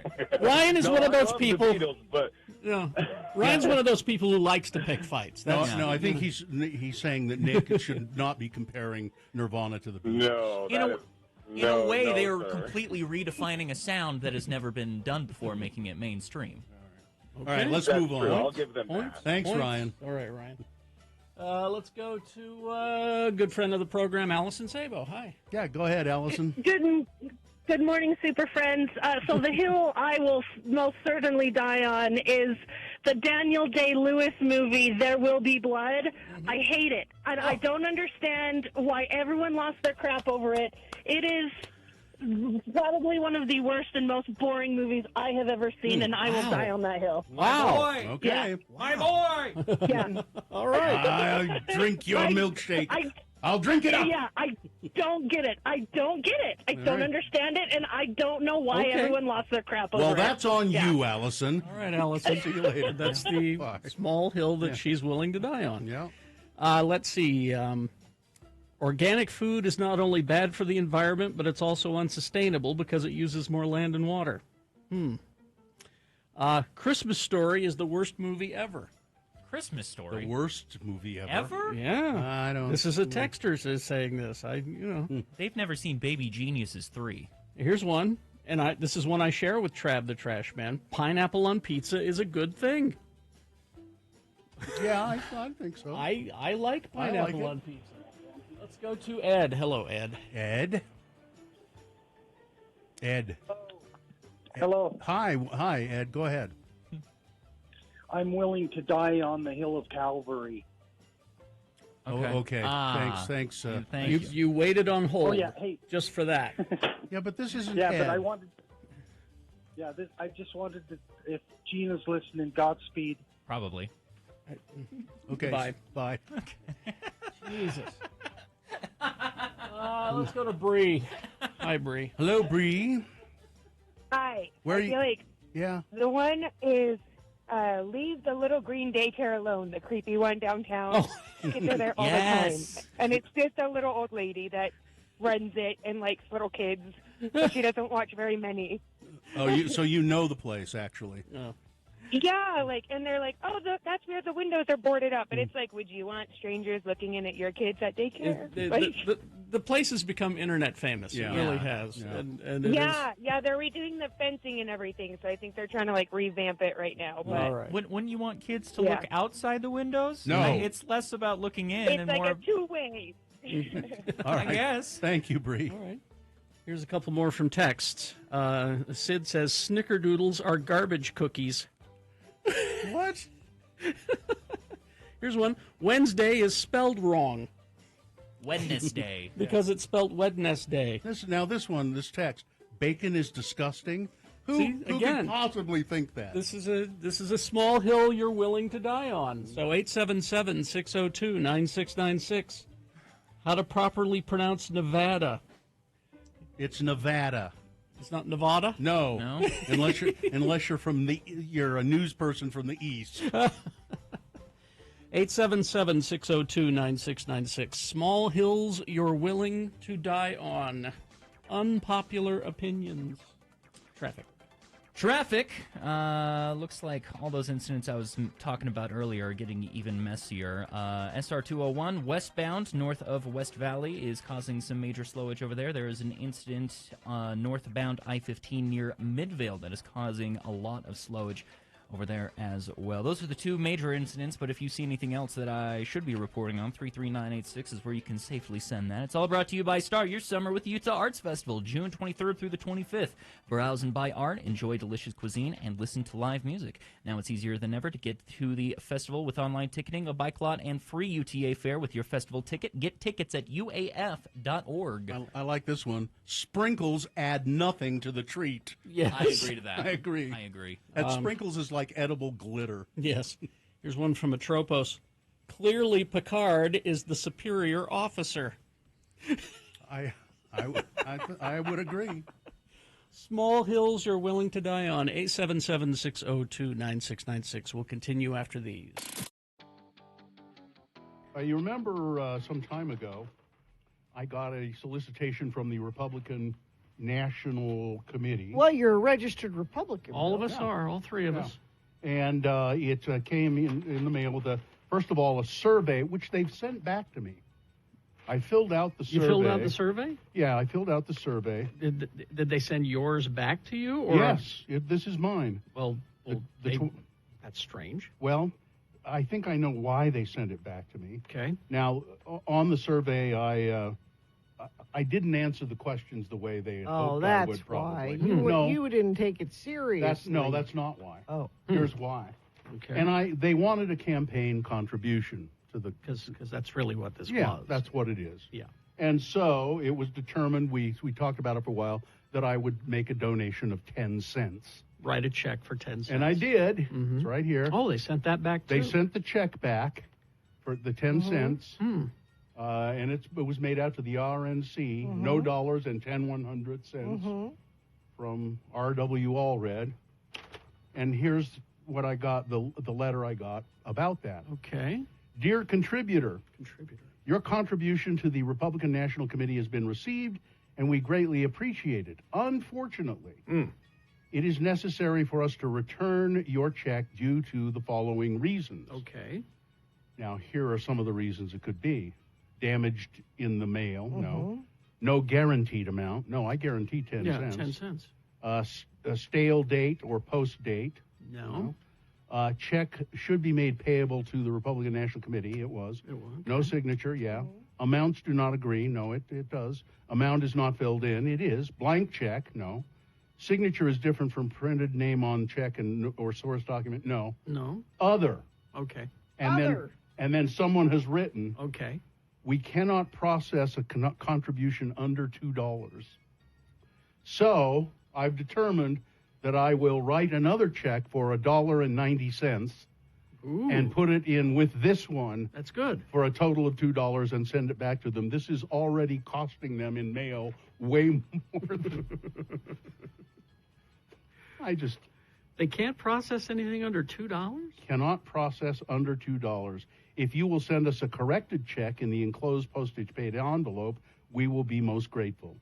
We apologize for any inconvenience this may cause you. Thank you for your cooperation and loyal support of the Republican Party. Loyal. Josh Fisher, Chief Financial Officer. Josh?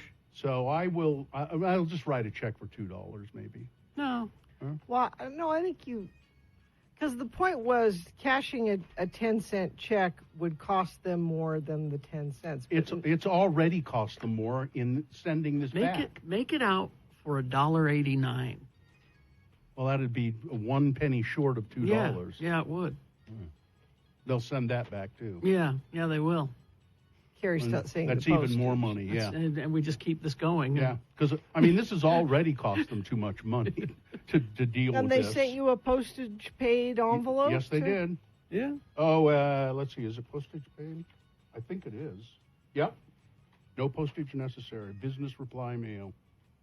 There you go. Yeah, $1.89. Now, someone has asked, can you explain the importance of registering as a Republican in Utah, even if I will never vote that way? The reason you need to register as a Republican, this is more of an issue for primaries. Yeah. Because the way primary voting works in Utah is Republicans only can vote in the Republican primary. And you say, well, if I'm never going to vote Republican, what does that mean? Because there are degrees of Republican. There are Republicans that you might be okay with.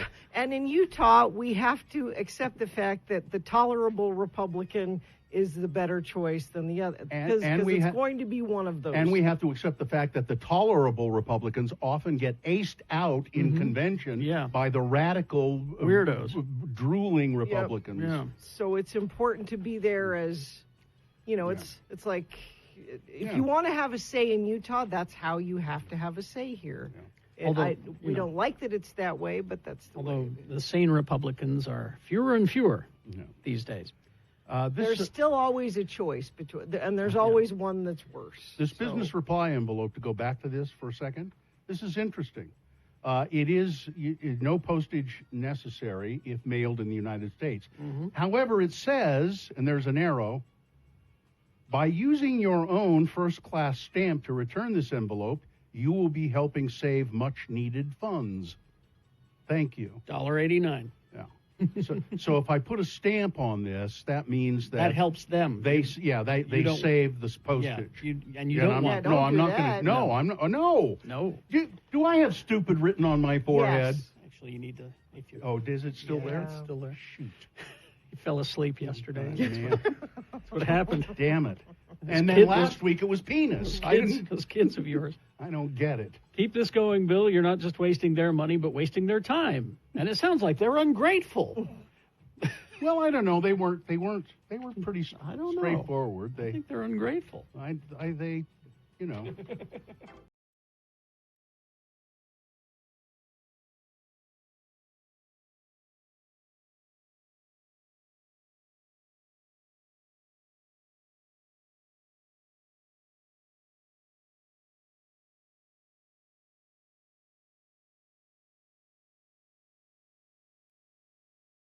Expanded hours, now open Tuesday through Saturday, 8 a.m. through 8:30 p.m.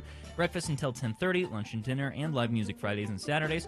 More info at feldmansdeli.com. All right, so the X-Poll question is, what are the small hills you're willing to die on? What is your unpopular opinion?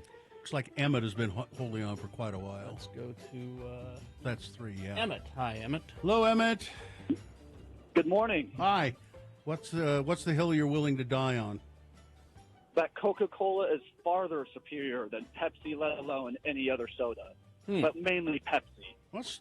It is superior? Yeah, there's a lot of people who would agree with you. I on think that. most people Yeah, agree with I you. don't think you're going to get a fight. I mean, there's that joke stereotype of we only have Pepsi, right? Mhm. And that contributes to the Coke I mean, superiority. My whole family drinks Pepsi. Oh, so against your family. Oh, I see. check Okay, you. all right. I was going to say... Uh-huh. All right. So And that's then everyone just goes around, Pepsi, man. I don't know. All right. Thanks, Emmett. Thanks, Emmett. Here's a text one. Rick and Morty isn't funny. The Easter holiday is stupid and needs to be reimagined. Take that up with the Bible and the Christians. Yeah. Here's one. They are called inline skates, not rollerblades. Well, okay. No, this is true. They are inline skates. Rollerblade is a brand name. I Rollerblade believe. is a brand name. Yes. It's like these are tissues, not Yeah. Kleenex. Or the jet ski and wave runner people. Here's have an the similar here's thing. an odd one. Tea bags with strings attached should be banned. It's merely a way to sell you less tea than you need for a proper brew. That's a very small hill. Yeah, that is an incredibly small hill. Let's go to Chris. Hi, Chris. Chris? Hey, how you doing? Good. Go ahead. Yeah, I'm here. I think going to the beach sucks. It's a miserable experience. Yes, it can be. I understand that. It can be if you're not prepared. Yeah. Lugging around everything, sand gets everywhere, the water's cold, the kids are, being a pain. It just sucks. Yeah, you're right. Okay. All right. Thank you.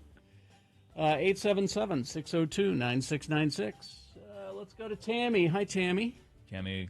Hi, guys. Hey, white chocolate, we need to find another name for it so it can stop sullying the good name of chocolate. Yeah, because it's not chocolate. It's not chocolate. Is it not? No. No. It's the absence of chocolate. It's Exactly. What do you mean by that? I don't know. I forget. It's a byproduct of. Yeah, there is no chocolate in it. There are no. There's no cocoa There's in no it. cocoa in it. Okay. No.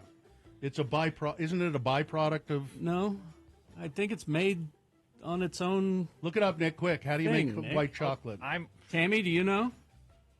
I don't, but I just know it has no cocoa and it does not deserve that name. You're All right. Okay. Thank you, Tammy. 877-602-9696 is the number to call. There's too much technical stuff here to make my chocolate. It's not worth repeating on air. Let's see. There is nothing wrong with the word moist. A lot of people don't like that word. Mm-hmm. It's moist. What's moist? Okay.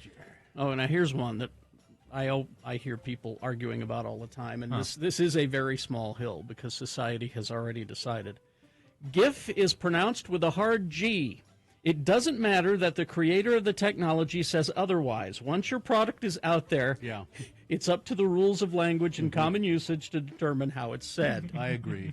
I mean, I have an argument with my wife occasionally. She calls Escalante, Utah, Escalante. Escalante.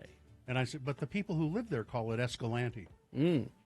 White chocolate is a confectionery made of sugar, milk, cocoa butter, but no cocoa solids. No cocoa solids, so it's cocoa butter.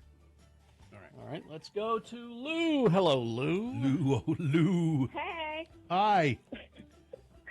Hey, I refuse to watch Friends, the TV show. I cannot stand the characters. I'm not in it. I'm with you, Lou. Stanley Cup and Lululemon. I will not be a Utah girl. I refuse to buy those products. Lululemon, and what was the other one? Yeah. The Stanley Cup. A Stanley Cup. Those Stanley, everybody has them now. Mm-hmm. Yeah. Yeah. But Yep, they're that's really it. they're really efficient though. When you tip them over, they all spill. None of them work. Okay. All right. Thanks, Lou. Thank you, Lou. All right. 877-602-9696. Let's go to Alex. Alex. Go ahead. Hey, how are you guys? Good. Fine. Fine. All right. My hill to die on is that fruit and cheese of any kind do not belong together. Ooh. Fruit N- and now, cheese. Will you eat each of them separately? Yes. So, for example, my wife loves cottage cheese and applesauce combined together, and I cannot stand it. It is disgusting looking. I'll eat those separate. See, I've had that with peaches and cottage cheese. Yeah, that's too many liquids. Yeah. It is awfully fluid. Isn't Yeah. it? Yeah. Okay. You know what's really good is toast with jam and cottage cheese. Oh, now see, that's your fruit kind of, and yours. Yeah, But you're losing me on that one. But you're saying fruit and cheese in general shouldn't be paired, like a Apple and a- strawberry with like a Gouda? Or it's apple and a piece of cheddar cheese is really. Oh yeah, especially on pie. Classic. All right. No, I think all cheese and all fruits should be enjoyed separately, All but right. not together. Well, what about like a milkshake? That's like dairy and fruits combined. No, it's not. You're getting too far afield. Exactly. All right, You're- thank you. That is the small hill he's willing Thanks, to die Alex. on. So, Emily. Hi, Emily. Hi. Go ahead. So Utah has a thing of Stanley Cups, the insulated mugs, Yeah. and they're not superior to Yeti. I don't know why all these I women see. decide that the Stanley is superior. I don't know why. You're right. So you're a Yeti fan. Okay. You All right. you are correct. They Oh, are well, not I'm superior. an insulated cup fan. I don't care if it's a Bubba or a Yeti or a Stanley. An insulated cup is an insulated cup. Oh, but it's your. I don't it's, need the stamp. I I see. got you. Okay. Yeah. People who think that Stanley is superior. My I God, see. we're tapping into a culture war here that I Exactly. had Now, no idea Again, existed. I had no idea. Yeah. Absolutely. I mean, I knew there were Yeti fans, and people who are Yeti fans talk too much about it. Well, Yeti. But, you know. Here's Well, the and here's so the does Stanley. here's the problem with Yeti. If you have a Yeti cooler, it's Mhm. expensive. Yeah. They're expensive coolers, Okay. and people have the tendency to steal them. Because they're so expensive. Because they're expensive. So I didn't know that. So I forget the brand that I got. I got another brand. My wife wanted a nice cooler. She said, but not Yeti because people steal them. Mhm. So I got this other brand. Can't think of the name of it. It's made in Idaho, and it's a very good cooler. But Yeti used to be sponsored by the National Rifle Association. Okay. They no longer are. did they? Oh. This other brand is, which I didn't know when You I didn't bought know it. that, so No. you want to go back to Yeti. Okay. Well, there you go. Emily, you're opening my eyes. Thank you. People are going to be clobbering each other with their cups in the street. Nutella is overrated. Yeah, Well, I agree. I don't know about that. I get a few bites in and I get real sick of it real fast. It's kind of like this show. Yeah. Let's see. Lattes should not be called lattes. Why? They should be called cafe lattes. And latte does not have an accent mark. Oh, okay. Metallica is beyond overrated. That's until you play Enter Sandman. Quentin Tarantino has never made a good movie. Well, Interesting. Interesting. I wouldn't say that. Well, now here's one I disagree with. Oreos are gross, and so is milk. No, I like them together. Yeah. They're cutting off a whole section of. Now your here's palate. one that will start a fight. Huh. And I will help you with this fight. The Kinks are better than the Beatles. I'm there. Breaking Bad sucks. Wow. No, Oh, that's no, you're wrong. You are wrong on that. Our attorney Ed Brass. No ketchup on hot dogs or any other sausage product. Oh, yeah. Here's one from my wife. Oatmeal does not belong in cookies or in any other dessert. See, and this is where we disagree. Yeah, I like oatmeal raisin cookies do, better too. than chocolate chip cookies. I mean, if I were to find a single hill I would die on, it's no due dates or deadlines on Saturdays. Yeah. Pick Friday or Sunday. Why Saturday? Right? North Dakota is a completely useless state. I argue that it really doesn't exist. I would agree with you. George Lucas peaked with American Graffiti. Ooh. Well, Android over Apple. I hear that one all the time. I could, go back to George Lucas. I think it could be argued that American Graffiti is the best movie he ever made. I would make that argument.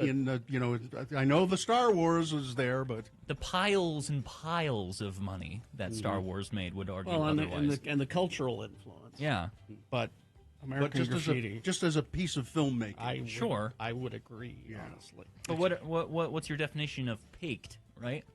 Like, I see what you're saying. Yeah. Okay, all right. Well, he peaked as a filmmaker, and then he stopped caring and just started making, other movies that made money. That made tons and tons and tons of money. Doesn't make them good.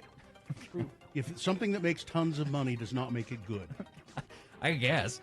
All right, traffic. I-15 northbound near Midvale. That is causing a slew of delays over there due to an incident. Same deal, SR-201 north of West Valley. Westbound over there. Try to avoid that area as much as possible. And now by the refineries coming southbound on I-15 North Salt Lake. There is an incident over there causing one-lane closure, but if there's anything else I'm missing out on, tell me about it. 33986 is where you can report that. All right. Beat Gina. Oh, it's Beat Nick today because Gina's not here. It's Prince Trivia because it's his birthday today. Well, it would have been. Anyway. It is. Well, it is his birthday. It is his birthday. Yeah. Prince Trivia.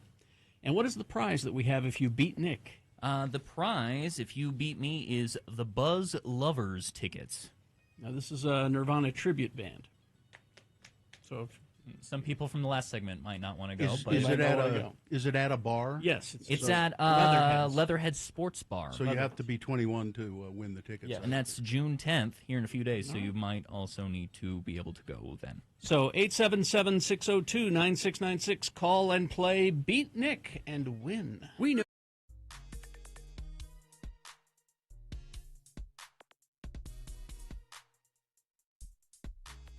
Time once again for one of our new regular features. It's called Hello, Sailor Boys! I have Sailor Mail from Festus, who's at boot camp at the Recruit Training Command in Great Lakes, Illinois. It says, Festus is Gina's son, ladies and gentlemen. Most of you know that, but it doesn't help to reset. Hey, Mama, 19 days till graduation. I've been a lot busier the last few days, and being busy makes it more bearable living with 90 18 to 25-year-old males. It's usually hard enough just living with myself. We passed our bunk makeup and personnel inspections almost flawlessly and are currently at the top of our training group.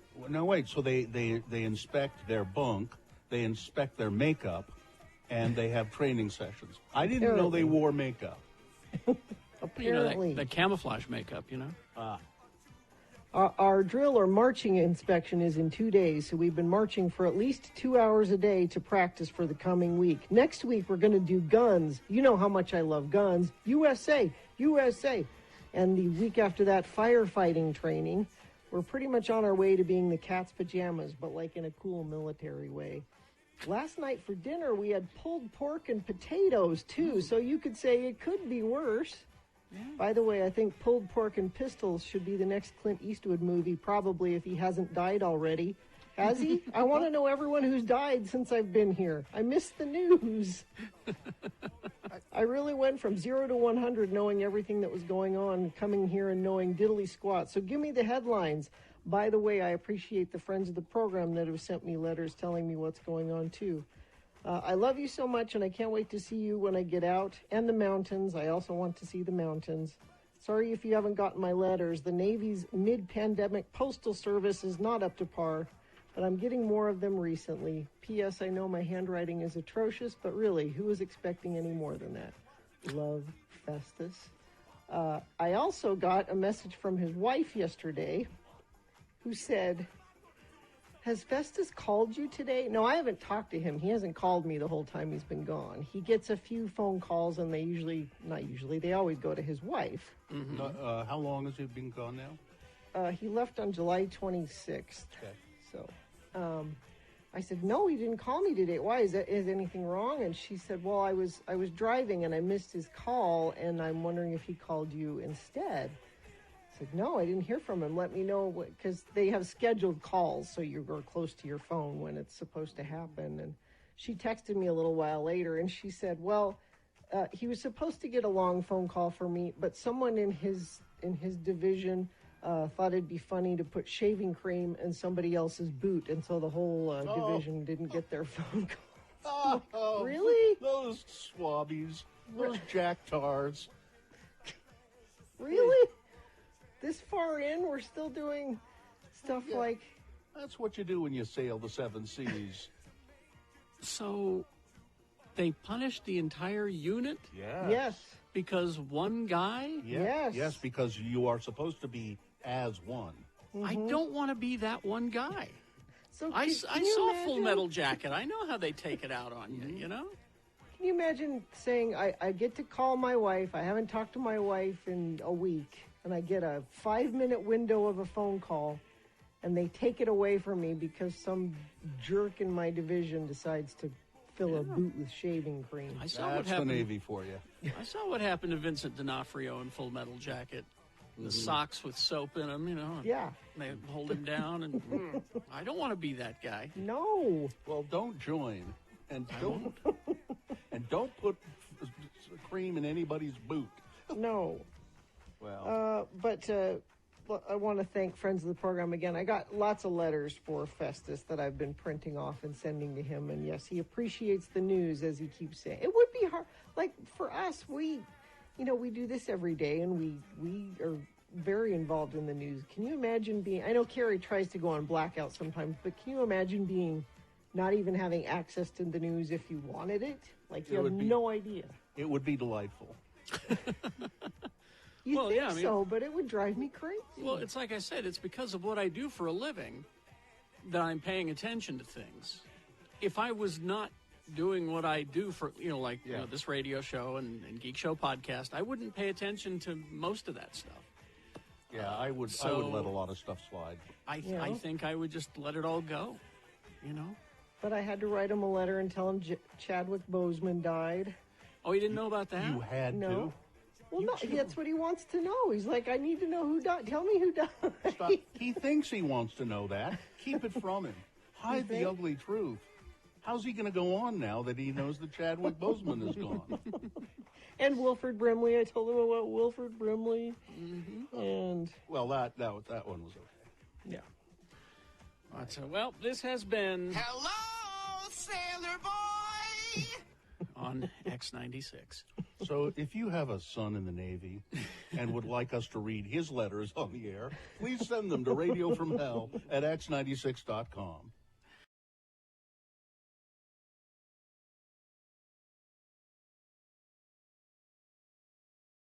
And now, ladies and gentlemen, it's that feature you know and love. Hello, sailor boy.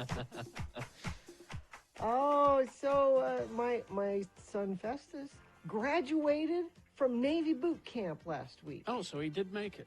He did make it. So what the last thing you have to do before graduation is, it's called battle stations. Doesn't that sound tough? It's a simulated ship. And apparently the people at Universal Studios designed this ship. Really? It's like a ride. It shakes and moves, and like you have to go through 24 hours on this fake ship where, things happen and you have to react. Like, there's a flood in this compartment. All decks to battle stations. This is not a drill. All decks to battle stations.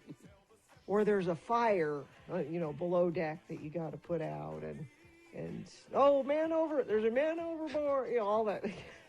That poop deck needs to be swabbed. Exactly. But went through that and passed. And normally the family can go to the graduation. It's just like any graduation. But of course, COVID, everything. So they had a virtual graduation, which if there are dozens and dozens of people graduating and they're all wearing the same thing, I couldn't see him, and there was and no they all way. have the same haircuts too. Yeah. Well, and they're all wearing masks. So it's this. I think that's you. Yeah.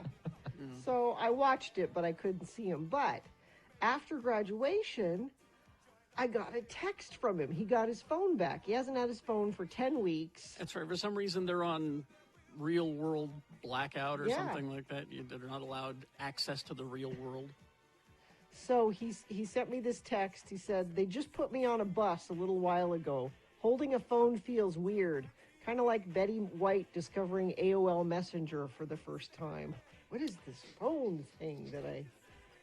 But he said, so we started texting back and forth, and he said, they don't tell you anything in the military. I didn't know I was leaving. I don't know where I'm going. They just say, get your stuff and get on the bus. But here's your phone, so at least he could have that. Okay. Wow. And they put him on a military plane and flew, because I said, where are you going to the airport? He's like, I don't know, I hope so. I want to get a double quarter pounder if we go to the airport. Priorities.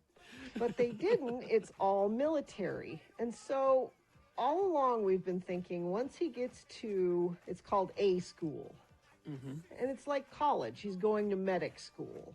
It's school from 8 to 4, and it's college. He lives in a dorm, that kind of thing. Mm-hmm. But we thought, we can maybe go visit him while he's there, because he's going to be there for 10 months.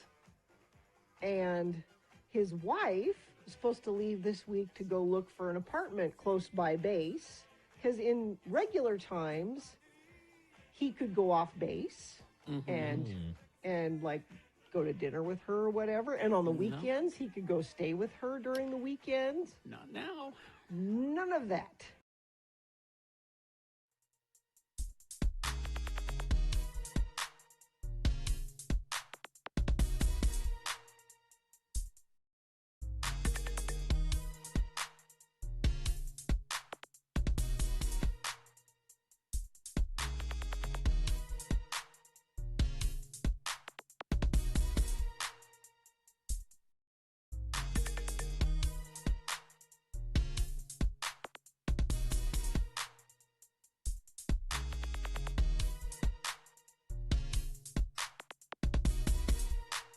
Sponsored, Nick. Yes, Platinum Toys. Escape the world in an immersive galleria of nostalgia. Go back in time and reconnect with the youthful version of your soul at Platinum Toys.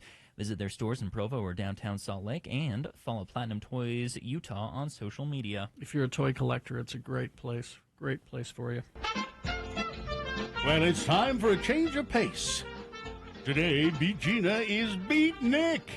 Let's see if Nick can manage even 1 point in today's contest. Ooh. I'm Johnny Ola, your booth announcer, introducing a new idea from Campbell's, the soup people. Oh. It's Campbell's Beef Broth Soup on the Rocks. Oh. It's a new, refreshing drink that perks you up after sports. Soup on the Rocks helps to replenish the salt and liquid that you've lost on the tennis court or golf course. Wait a second. Just pour Campbell's Beef Broth straight from the can over ice. It's a nourishing drink, yet low in calories. A refreshing drink that tastes good, too. Terrible. When you come in from active sports, have this modern refreshment. You'll like it and feel better for it. Campbell's Beef Broth on Ice. Good. And now, he's what game show hosts are. Good. Carrie Jackson. Oh, thank you, Johnny. Care for a glass of beef broth on ice? Yes. So that ad campaign failed, you say? I didn't say that. No. The appeal of a beef film over ice? That sounds very delicious. I'll tell you. The randomizer has chosen a contestant to go up against Nick. It's Tyler. Hello, Tyler. Hello. Hello. All right, Tyler, we're going to toss a coin to see who goes first. You call it in the air. Heads or tails? Tails. All right. Heads. Oh. Coin toss app says heads. It does fail. So that means Nick goes first. Yes. Giving him an advantage in the game. So that means he could win. Now, if he wins, what are you prepared to do in Nick's name? Mm-hmm. I will make him some custom art. He can even pick the colors. Custom art. Okay. Custom art. Okay. But if you manage to beat, you're going to get those Buzz Lovers tickets. Playing over at Leatherhead Sports Bar this Saturday, June 10th. Served up in a Radio from Hell coffee mug. All right, first question goes to Nick. It's Prince trivia because it's Prince's birthday today. Nick, here we go. There is a shade of purple dedicated to Prince. What is the name of that shade of purple? Is it 1, Purplesaurus rex? Is it 2, Alexander the Grape? Is it 3, Prince Purple? Or 4, love symbol number 2? Oh, wow. That caught me off guard. I thought for sure it'd be Purple Rain. But let's go with number 3. Prince Purple? Yeah. You'd like to think that, wouldn't you? No. Terribly sorry. All right, Tyler, it's your question. There is a shade of purple dedicated to Prince. What is the name of that shade of purple? Is it 1, Purplesaurus rex? Is it 2, Alexander the Grape? Is it 4, love symbol number 2? I'm going to go with Purplesaurus rex. No, that's Kool-Aid. This is going to be an exciting This game. is going to be a long game. Tyler is 0, Nick is 0. Tyler's question. By the way, it's love symbol number 2. Yeah, that makes more Tyler, let's go with this question. What was Prince's favorite meal and drink? Is it 1, spaghetti and orange juice? Is it 2, peanut butter and banana sandwich with a glass of milk? Is it 3, cabbage rolls and coffee? Or is it 4, starfish and coffee, maple syrup and jam, butterscotch cloud, tangerine, and a side order of ham? If you set your mind free, baby, maybe you'll understand. Tyler? I'm going to say number 3. Cabbage rolls and coffee is incorrect. Cabbage rolls and coffee. Good. No, that's the Schmengi brothers. Yes. What was number 1 again? Spaghetti and orange juice. Yes. That is correct. Well, there's a point for Nick. Yeah. And he controls the question. Really, spaghetti and orange juice, man. Nick, what was the name of the charity that Prince created? Okay. Name of the charity that Prince created. Was it Love for One Another? Was it 2, the Human Fund? Was it 3, the Bridge for Youth? Or 4, the Human League? Number 1? Correct. Nick, it's 2-0. Oh, Tyler, man. it's your turn. Try to get back into the game. Tyler, I believe. how did Prince make history on Saturday Night Live? Was it 1? Oh, I know this one. Well, hang on. Is it 1, he played Garth on Wayne's World, in a Wayne's World sketch, and no one noticed? Is it 2, he sang the first F-bomb? Is it 3, highest ratings for the time? Or 4, he invented the cone heads? Let's go with number 2. Sang the F-bomb, yes. Yes, well, you're in the game, Tyler. 2-1. However, Nick controls the question, and he could win with this one. All right. Let's see. In 1987, Prince scrapped the release of the Black Album. Why did Prince claim to do that? Okay. Was it 1, he discovered too late that Spinal Tap already did it? Was it 2, he realized the entire album was simply an unconscious ripoff of Journey's Frontiers album? Was it 3, he knew it would flop? Or 4, he had a spiritual epiphany? It's got to be number 4, right? Got to be number 4. And Yeah. Nick wins the game. Wow. Remarkable. Wow. There Well, you go. Tyler, I'm so sorry. Give him the damn tickets You anyway. lose to me. That says more about you than anything else. All right. Tyler, hang on the line, and we'll tell you how to get those tickets. Hang All right, on, you, hang on. Tyler. Listen, I bid you adieu, dear friends. I must away. News brought to you by. Want to make Dad feel good on Father's Day? Get him the introductory drip from Prime IV. Now only $79. Go to primeivhydration.com for details. Well, poor Pete Davidson. He's in big trouble with PETA. Going to war with PETA over the new dog he bought. And he fired the latest shot via a profanity-laced voicemail. Boy, that's a mistake. For the animal rights group, I would say so. A move he says he doesn't regret, but he says it came from a place of grief. PETA says that the actor left the heated message Monday for the organization's senior vice president of cruelty investigations, Daphna Nakaminovich. He got her name because she'd issued a statement to TMZ expressing PETA's disappointment in Pete buying a puppy at a New York pet store instead of adopting from a shelter. On the voicemail, Pete announces himself and says he's responding to Daphna's statement, which he calls uneducated and premature. He notes that he's allergic to dogs, as his rep said, and that's why he had to get a Cavapoo, a nearly hypoallergenic breed, because they don't shed. He also said the dog is for his mother, whose previous pup had just died. Then comes an expletive-laced diatribe in which he angrily tells Daphne to do her research before talking to media. He drops a few F-bombs and makes a vulgar suggestion involving a part of his anatomy. PETA, this is not the way to respond. PETA is not backing down, telling TMZ, well, if Pete had done his research, he would know that there's no such thing as a hypoallergenic dog. Yep. And that at least a quarter of the dogs in shelters are purebreds, and that Pet Finder has listings for homeless dogs of every breed under the sun, including the one he bought.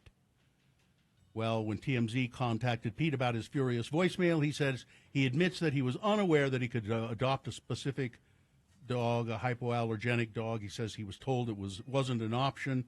And as for his anger, he said, I still don't care about that. He said, I had my mother's dog died, and I went and bought her a dog, and I'm standing up for myself and for my mother. Okay, Pete. Should have just, not said anything. Exactly. And Pete Davidson and Colin Jost, apparently they were high, and they bought a $280,000 ferry. Yeah. Okay. A boat. Staten Island Ferry. Yeah. That Staten Island Ferry that had been decommissioned. And when asked by Entertainment Tonight if Pete Davidson planned to throw a Transformers after party on board the ship, he said, well, yeah, if it's not sunk already. I don't even have any idea what's going on with that thing. Me and Colin were very stoned a year ago when we bought the ferry, and we're figuring it out. Okay. How do you buy a ferry while you're stoned? I don't know. You can do anything online. Apparently. I guess. Yeah. Like, let's see. A canyoneer died over the weekend in a rappelling accident in Little Cottonwood Canyon, authorities said. The climber had rappelled off the end of his or her rope on the Great White Icicle, as it's called, and fell 300 feet, resulting in fatal injuries, according to Salt Lake County Sheriff's Search and Rescue. The identity of the person has not been released. Search and rescue officials said that the canyoneer was knowledgeable about the location of the next rappel station, but for some reason just passed it. The person's partner attempted to signal that the partner had gone too far, but the warning was inaudible due to noise from the water. The partner reached the canyoneer, attempted to administer first aid, but no, there was no way to revive the person. The Utah tribe, the Ute Indian tribe of Ouray and Uinta Reservation has filed a federal lawsuit against Utah, alleging that state agencies conspired to stop the tribe from buying Tabby Mountain, a 28,500-acre piece of its ancestral land, even though it submitted the high bid of $47 million. The suit claims that the defendants arranged in 2019 for the Utah Department of Natural Resources, which was the only other bidder, to submit a second bid that was higher than the tribe's, but also a sham because the agency didn't have enough money to make the purchase. DNR and Utah School and Institutional Trust Lands officers immediately began working behind the scenes to try to figure out a way to stop the sale to the Indians, the suit says. They believe that they didn't want them to have the land. It was racial discrimination, they said. And I don't think they did. The tribe owns the rights to the minerals on some of Tabby Mountain's parcels, and they oversee a lot of oil and gas deposits there. But I don't think that any sale was completed at this point. That's about it, other than to say you better be careful because syphilis cases are at an all-time high. Okay. Oh, this is in England. Never mind. That's in England. Just don't have sex with anybody from England. Okay. Okay. Or while in England. Yeah, or while you're there. There's your soundbite for the day. Yeah. Right. Sports, weather, traffic. Sports. The story Bill was alluding to a little bit earlier. The PGA Tour has agreed to merge with Saudi-backed rival LIV Golf. That's ridiculous. Agreed and merge are doing an awful lot of heavy lifting there. Yeah. The PGA Tour has agreed to merge with Saudi-backed rival LIV Golf in a deal that would see competitors squash pending litigation and move forward as a larger golf enterprise. The two entities signed an agreement that would combine the PGA Tour's and LIV Golf's commercial business and rights into a new, yet-to-be-named for-profit company. The agreement includes DP World Tour, also known as PGA European Tour. I would hope that professional golfers en masse say, we're not playing. We're not going to play. They should, but I Yeah. mean, I don't think it ever went through, but they tried to do a similar thing with the WWE about 6 months ago. They're trying to integrate Western culture. Because the Saudis were trying to buy the WWE. Yeah, and not any wrestlers refused to perform at the Crown Jewel event that they did pay-per-view over there. All right. It's awful. Yeah. All right. Anyways, there's your fun old sports for the day. It's brought to you by blue whales. They're the largest animal that has ever lived, bigger than dinosaurs. Take an adventure of a lifetime and discover a long-lost blue whale pod in a remote corner of the ocean with Blue Whales 3D, now playing at Clark Planetarium. Visit clarkplanetarium.org for showtimes, weather. As I was discussing earlier, we're going to get a high of 82 today with some thunderstorms potentially in the afternoon. That weather is going to go on and off until the weekend, where Sunday you'll for sure get some rainstorms. Taking a peek at traffic right now. Looks like that incident on SR 201 has cleared up, but the issue going on northbound I-15 near Midvale is still going strong.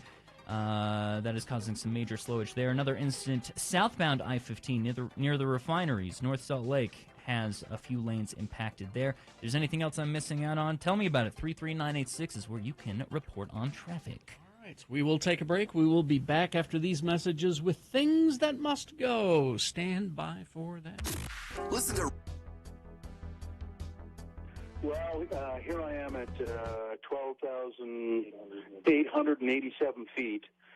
Tengoshe. The Tengoshe Monastery is here, and 5.5 hours on the road to Tengoshe today. The first part of the walk, I'd say the first 3 hours, 3.5 hours, fairly nice, fairly leisurely. We left Namche, and it was just kind of gentle up and down. And then we crossed the river, what's the name of the river again? Dudakosi River. We crossed the river and had some lunch and then started up. And it was, I'm telling you, it was 2 hours, 2.5 hours, up, unrelenting, up to 12,800 and some odd feet.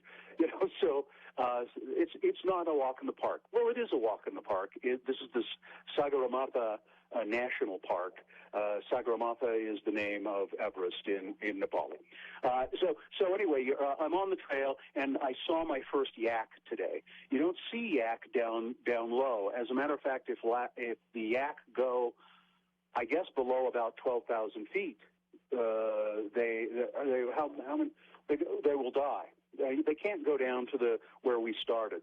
And conversely, there are buffalo down below and cows down below, and they can't come up high, or they will die. And there's a great story about the buffalo and the yak. The yak apparently there's no salt in Nepal, and so the yak decided that they would go to Tibet and find salt for the people of Nepal. And when they got to Tibet was so beautiful, they decided they would just stay. And so the cows, and you'll see the cows and the buffalo always looking up, and they're always looking up wondering when the yak are going to bring the salt back. Did that make sense? Anyway, we passed places that were offering fresh yak cheese. I didn't try it. But I will, and yak milk soon to come. Coming up in just a minute, I'm going to talk more about the trek up here and about the rhododendron forest. We'll talk about that coming up. Line. Spell it with me now. L-I-N-E. And we'll use it now in some dialogue featuring our good friends LeVar and LeGrand. Imagine, if you will, the boys have gotten together for lunch at the High Spot Cafe. The word again is line. Well, this is good postum here to the High Spot, LeVar. Look, the words good and postum never go together, LeGrand. Now, the coffee here is mighty fine, but don't tell me there's any difference in any postum you get anywhere. It's all horse pee. Well, I like it. And that actor guy sure must have gotten rich off on us Utahns when he invented this caffeine-free beverage. Yeah, that Tom Postum has always been funny on the Newhart shows, and he's made a great all-weather beverage, too. Whoa. Whoa. Now, this song sure brings back the memories. I didn't know they had Madonna music on the jukebox here. Well, why does it bring back memories for you, LeVar? You remember what you was doing the first time you heard the song? Heard it? Hell, I helped Madonna write it. Uh-huh. And I had tea with the Queen of England the other day. I ain't lying, LeGrand. Me and Madonna had kind of a thing for a couple of months back in '87. I guess you could say Madonna was my girlfriend. Do tell. If I'm lying, I'm dying, LeGrand. Yep. Miss Chacon and me, that's a real name, you know, was sitting in the breakfast nook one morning after a night of truth or dare, if you know what I mean. So anyway, the phone rings. Madonna answers it and says, "Hey, LeVar, honey, the phone's for you." I said, "Who's that girl?" And the rest is history. You're lying, LeVar. You're lying through your tobacco-stained tea. If I'm lying, then what do you call this? Yeah. It's a picture of you and Madonna sitting in a breakfast nook. Yep. Why, looky there. You got matching pajamas with little horses on them. Mm-hmm. You ain't lying. You ain't lying at all. That's really her. Yep. She'll always be my material girl. Well, what happened? Why did you break up? I dumped her. Well, why in the heck did you do that? Well, did I ever tell you about me and Tori Spelling?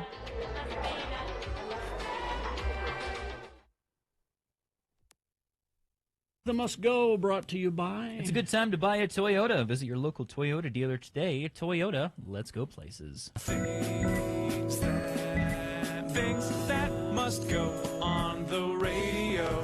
From Hell Show. Yes, things that must go. Things that you need to just have them be gone from your life. You can't stand it anymore. They've bugged you for a long time. You can't stand it anymore, so you put it down on an email. You send it to us, radiofromhell@x96.com. You put "must go" in the subject line, and perhaps if we read it on the air, it'll make you feel better, and maybe, just maybe, these things will disappear from your life. We've actually had people contact us and say, it worked. Yeah. It worked. Just like that. Yeah. Do you want to start, Nick? Sure. One of my own. I love Doritos.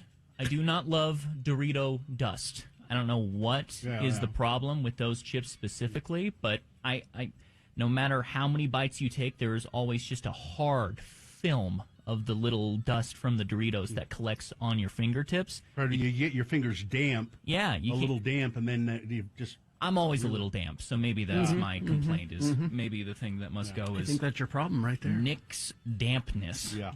I got a few from listeners as well. Starting out with this one that does not say I can say their name, so I will not. Seriously, ads for Neon Sour gummy worms? I love them, but ads for them? Also from the same listener, people who are still idling their vehicles. Have you been living under a rock? Just stop it already. Now I feel better. Thanks, guys. And then this very relatable one from Johnny B. While connecting a double-step lug onto the grounding bars, let's back it up. It deserves full authenticity. All right. While connecting a double-step lug onto the grounding bus bar in my meter base Tuesday morning, the aluminum threads for the attachment bolts stripped out before reaching the specific torque. This occurrence must go. Now, I must rummage through a bunch of tools for my helicoil threaded insert set to repair the stripped-out threads. Johnny B. That's something that we can all relate to. Huh? Thank you, Johnny B. Okay. Is that it? That's it. Oh, okay. I'll go next. This one, this is from, it says, "Hey, it's your favorite, Rochelle. And my husband, Jake, is joining in on this one. Oh, hi, Jake. Things that must go today. The housing market. Can it please just crash so we can give our daughter the house she deserves? Also, another thing that must go, speeders. I'd like to travel to my destination safely, and you passing me going 90 miles an hour in a 70-mile-an-hour zone doesn't make me feel very safe. I've got kids in the car. Go the speed limit. Thanks, y'all. Have a good day today." This one says, "Hello, Lords. Call me Shane." All right, Shane. A couple of must-goes. The salespeople in the mall with the damn overpriced lotion who want you to try their free sample. Okay. Just take no for an answer and leave it, okay? Another thing I have is an overzealous neighbor who moved in 9 months ago, and he will not stop bothering me about going to church. Ugh. I've been polite, said no, told him my reason, and I guess he didn't like my answer. He has had missionaries and other clergy people come over to my house and want to teach me. I also say, no, not interested, leave me alone. So Saturday, he sees me and the same crap. Come to church tomorrow. I'm going to run my 5 miles, and I say, maybe I'll think about it if you run with me. And he says, well, I really don't like to run, but if you're thinking about going, I'll run with you. So start off running slow and pick up the pace, and he's huffing and looks winded and worn out. About a quarter of a mile in, he throws up. So I said, come on, keep going. And he says, I can't anymore. And I said, well, I guess you know how I feel every time you ask me about something I'm not interested in. You get the point now? Stop asking when someone says no. They mean no. I invited him to go bowling with me Tuesday and Thursday night to train in light spar. I've been boxing for 26 years. He immediately said, oh, boxing with me, not bowling. Go boxing with me.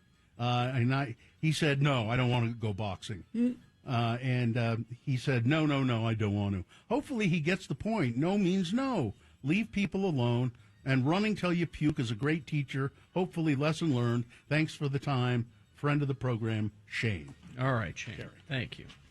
A couple from the foot of Mount Doom, from our place. My wife's mutant ability to remember to call an office when they've closed the office for lunch. So she has to remember to call back or leave a message, and then eventually she misses their return call because she doesn't answer calls from numbers that she doesn't recognize. There's that. And then one from us collectively, a-hole bark beetles that are destroying our 60-plus-year-old trees. We have no shade and no privacy anymore. Tim the tree guy's on my way to on the way to my house this morning to take it down. 3 stories tall, that tree. Wow.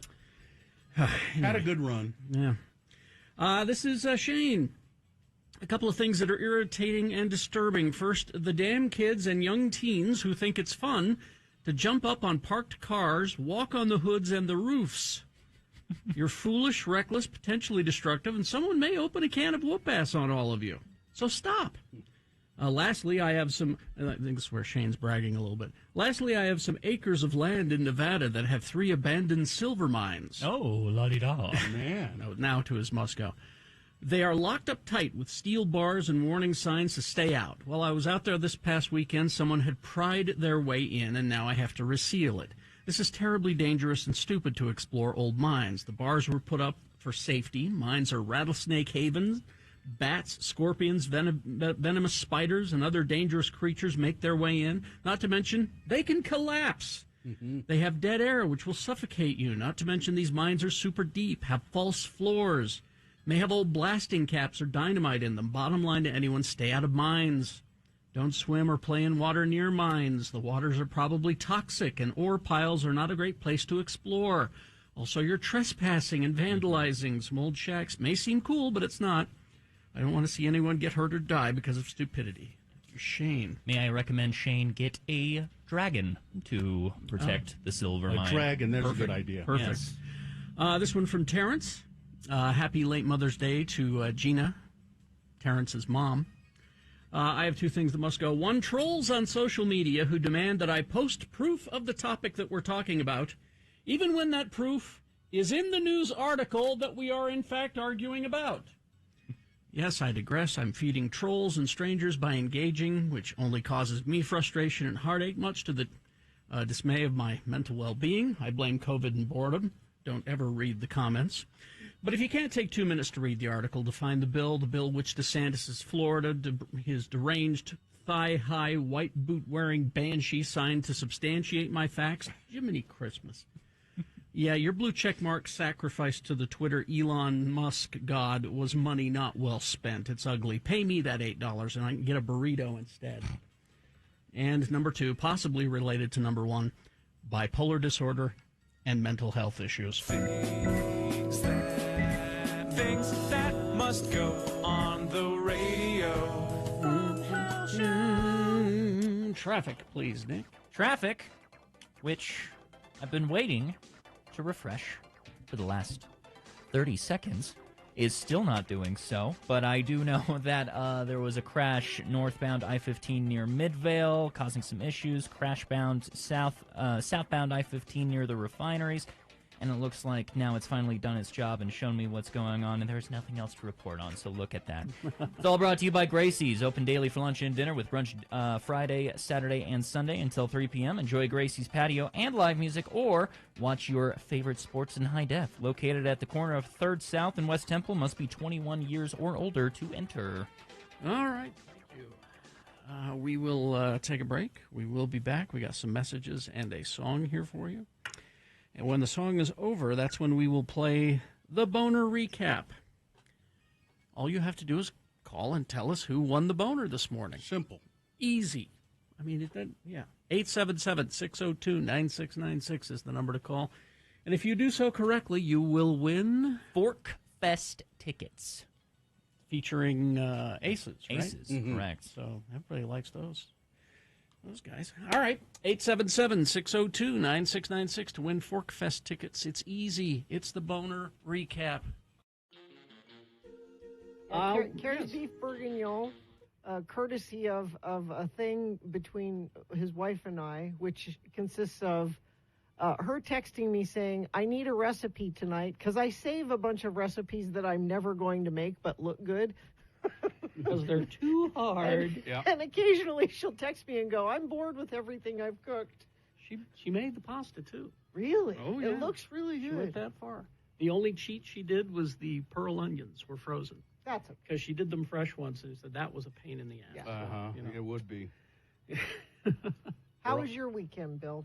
Fine. I went to Lava. It was very relaxing, and a lot of people. It's kind of interesting.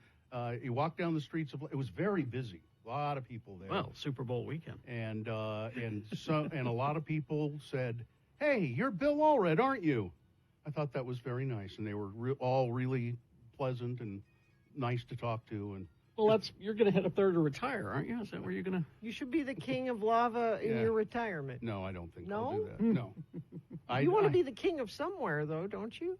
I'd like to be the king of my own domain.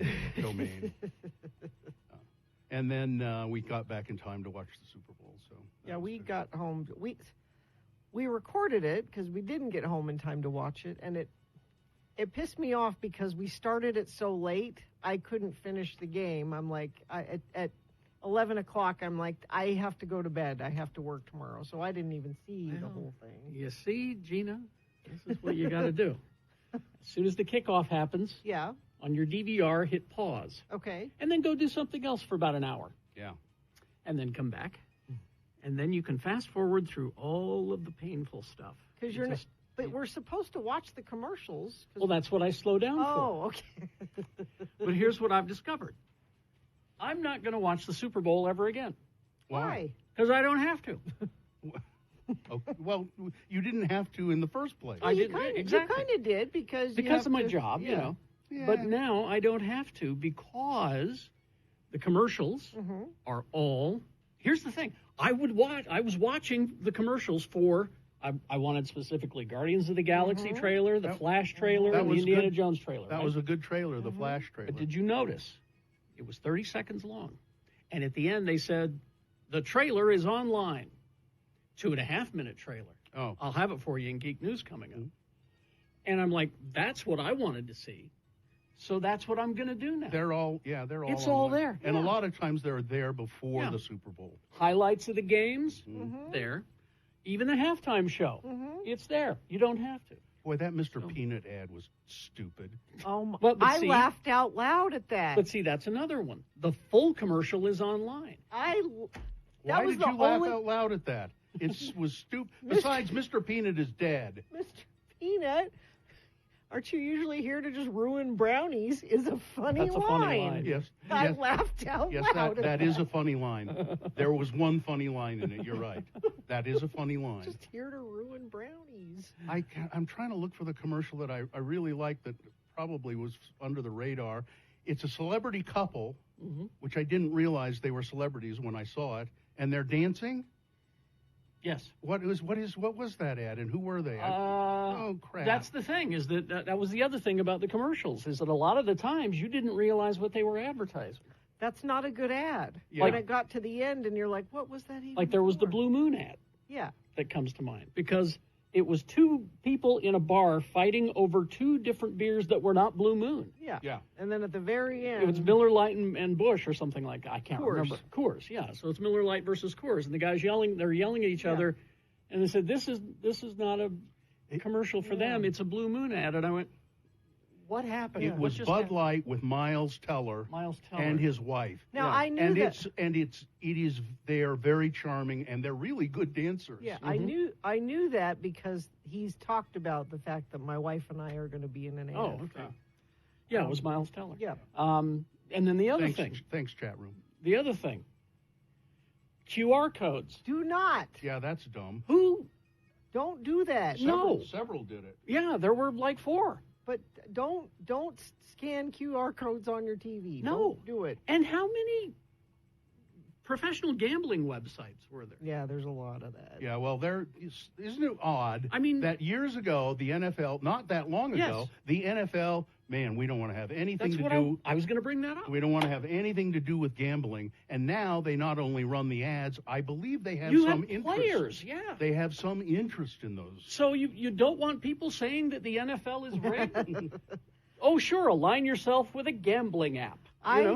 Maybe this is just because I am a mom, but I really liked the Bradley Cooper and his mom T-Mobile ad. It was kind of cute, but one thing she's a very short woman who's had too much plastic surgery. Well, Brad, your son paid for it. I guess. Mom, so. if I ever make it big, we're gonna fix your face. We're gonna fix your face? Is that what he said to his mother? That's pretty.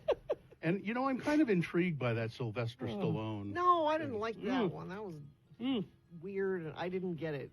Well, and Sue said the same thing. She goes, "Didn't we see this one last year?" I said, "No, that's their continuing ad campaign. Yeah. That all of their characters are up on top of a mountain." And the Maya Rudolph M&M stuff was horrible. Stupid. Let down. Horrible. Yeah. I was reading something that said a couple of weeks ago that said, "We think Maya Rudolph will come to regret agreeing to be a spokesperson for M&M." I think so. The Busch beer ad with Sarah McLachlan, people liked, it says here. Boy, Miles Teller's wife is pretty.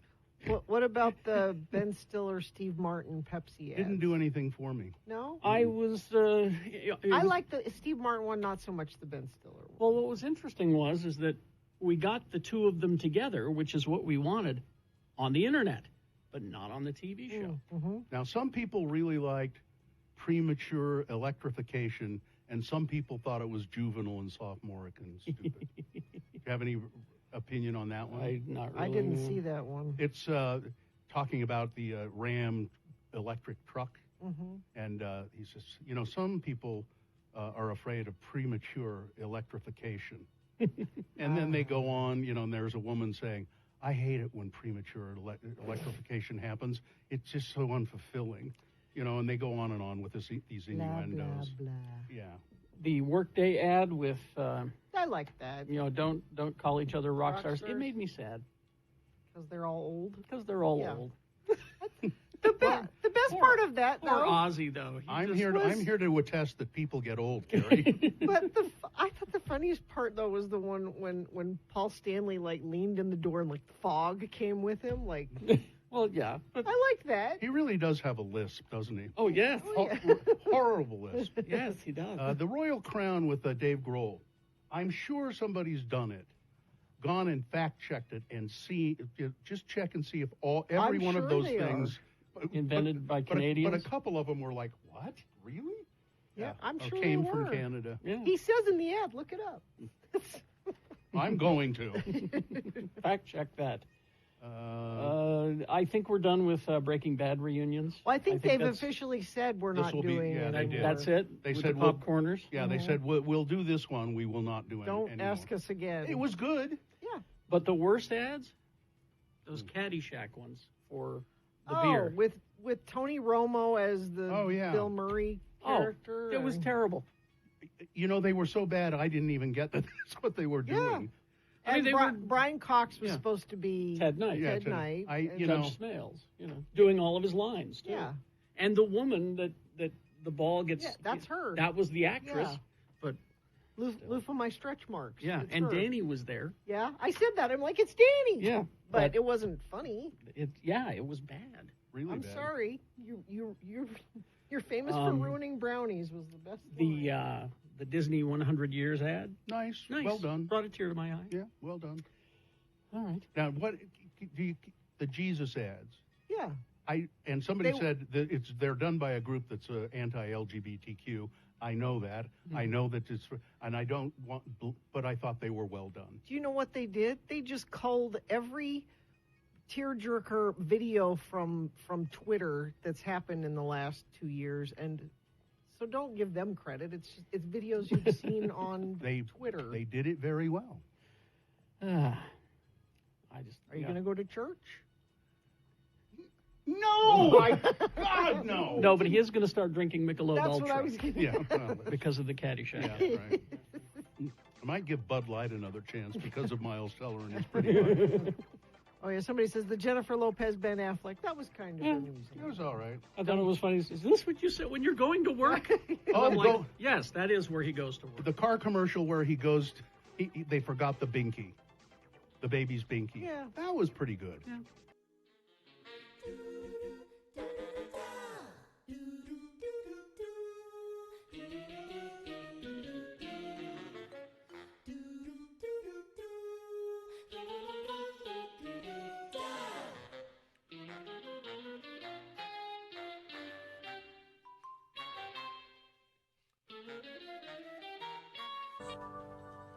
One, two, three. Are you just counting 4, them now? 5, 6.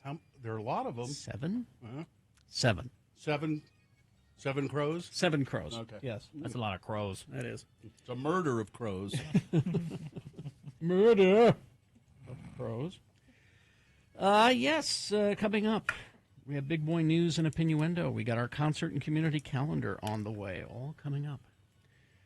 But right now it's time for the Boner Recap. Easy to play. It's the Fork Fest Boner Recap this time around. Okay. All you have to do is tell us who won the boner this morning.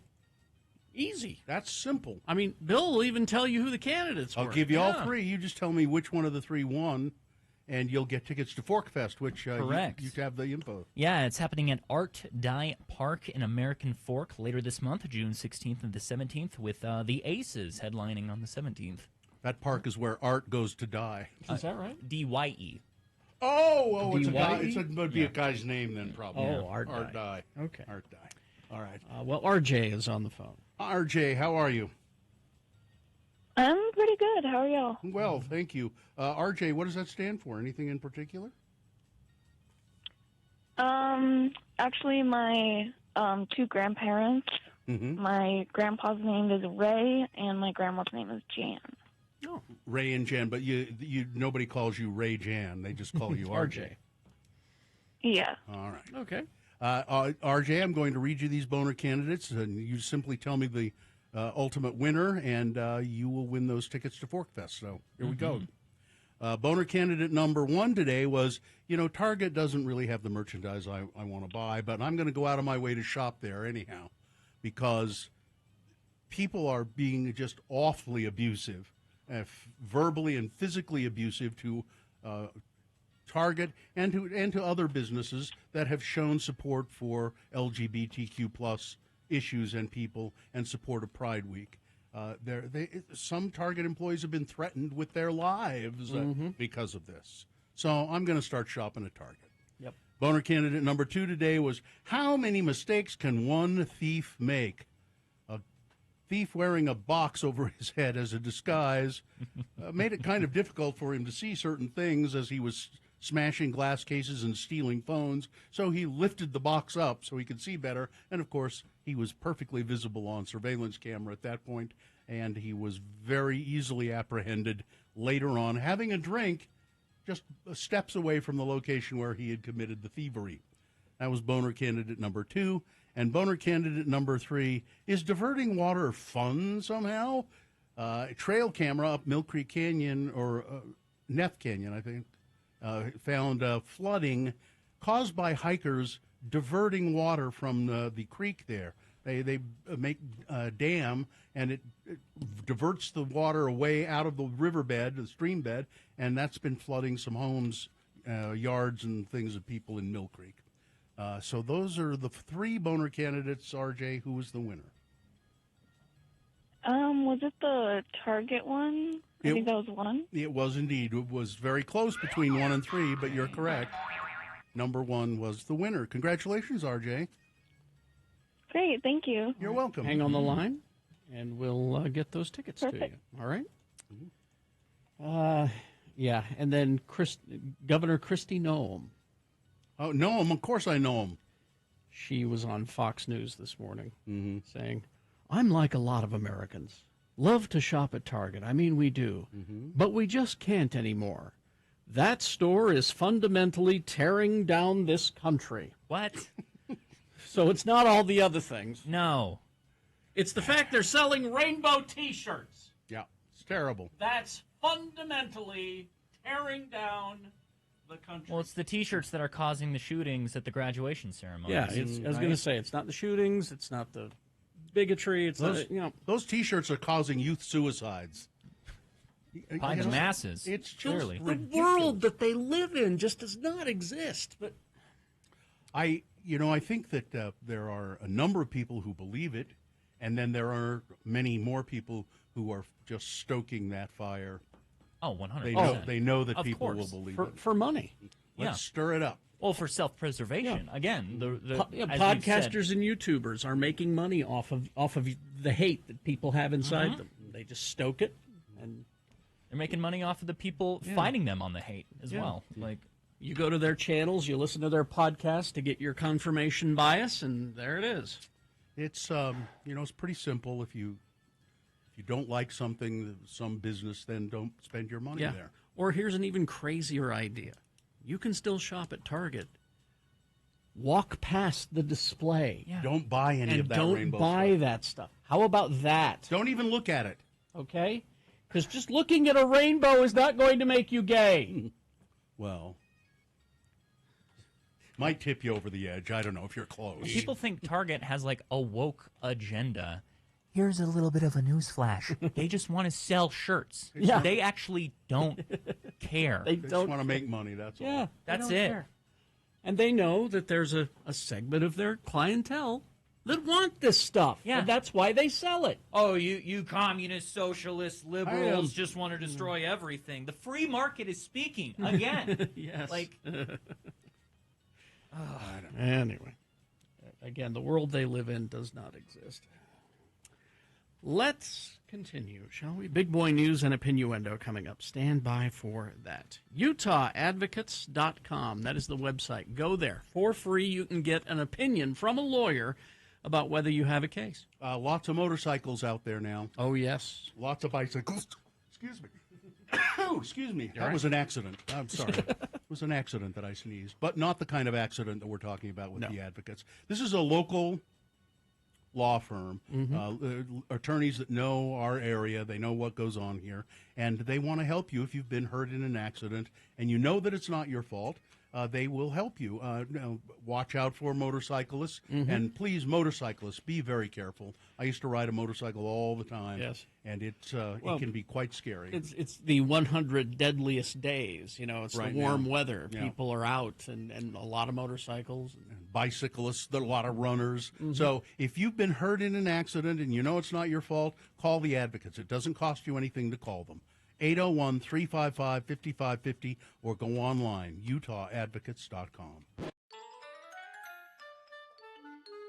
Farting is far from just a human problem. Animals fart too. Well, yes. If they have digestive systems, it'll happen. As the Washington Post reported, there's a new hashtag making the rounds through the science Twitterverse. Hashtag DoesItFart, which, as you may have guessed, is here to answer any and all questions about which animals are capable of passing gas. Well, I would say just Not about all. any. No, not all. Really? Yeah. Part there's of a spreadsheet. digestion. If you digest. Which animals cut the cheese? Okay. Well, Okay, I don't know which ones do. I want to know the ones that don't. tons do, of course. Bats, rats, all that. The bigger they are, the harder they fart. Of course. Bear farts are horrible. Rats, Zebras, bearded dragons are among the creatures that fart. Birds, on the other hand, do not seem to pass gas. Birds. That actually kind of makes sense. But they could, let's see, marine invertebrates. So you should eat like a bird so you don't fart? Oysters, mussels, Well, crabs. how would they fart? I don't know. They don't have a bum. Well, they eliminate waste. She said in the most scientific way possible. They eliminate waste. They take in nutrients and eliminate waste. The hashtag has a purpose beyond making scientists giggle at their own handiwork. The paper explained whether or not a given animal farts is apparently a question that zoo employees often receive from kids who come to the zoo. Well, yeah. They ask the questions. Kids would ask that. If a little scatological humor keeps kids interested in biology, well, everybody wins. And if the hashtag does it fart has you jonesing for more internet things at the intersection of animals and potty humor, there's always... no, I don't think I can say that one. It's about animals with the weirdest genitalia. Okay. Now, here's someone who's saying that birds fart because they've heard their cockatiel fart. I don't think you have. What have you maybe heard it's just then? making I a fart think you've sound. heard it making a fart sound. Yeah. Yeah. They're mimicking you, Probably maybe? imitating you Yeah. farting. Yeah.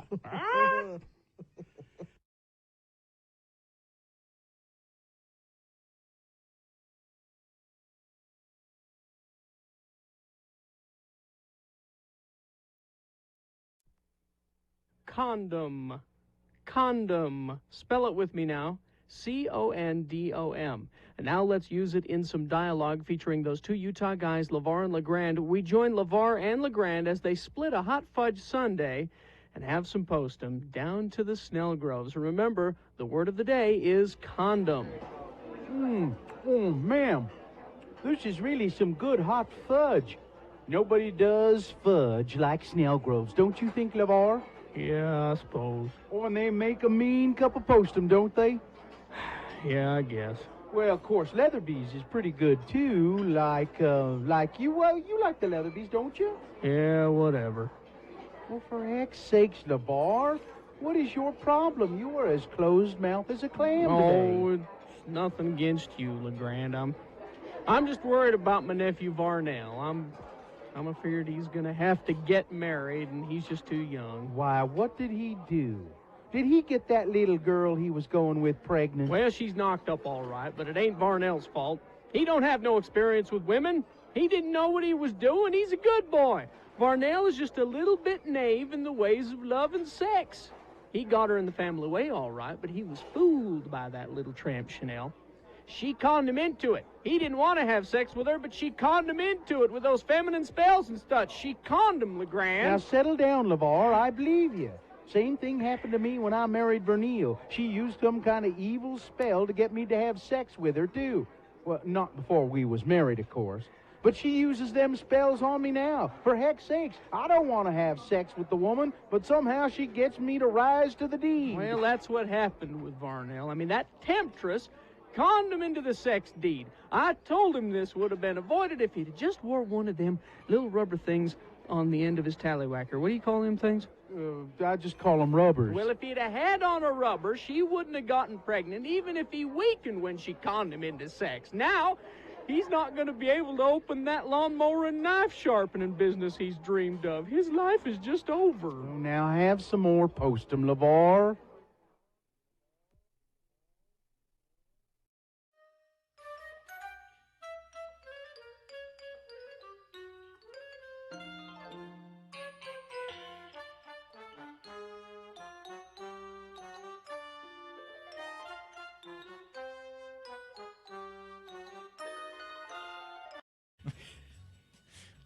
Sad thing is, Nick, you agreed with all of that. Yeah. You were laughing, but you agreed.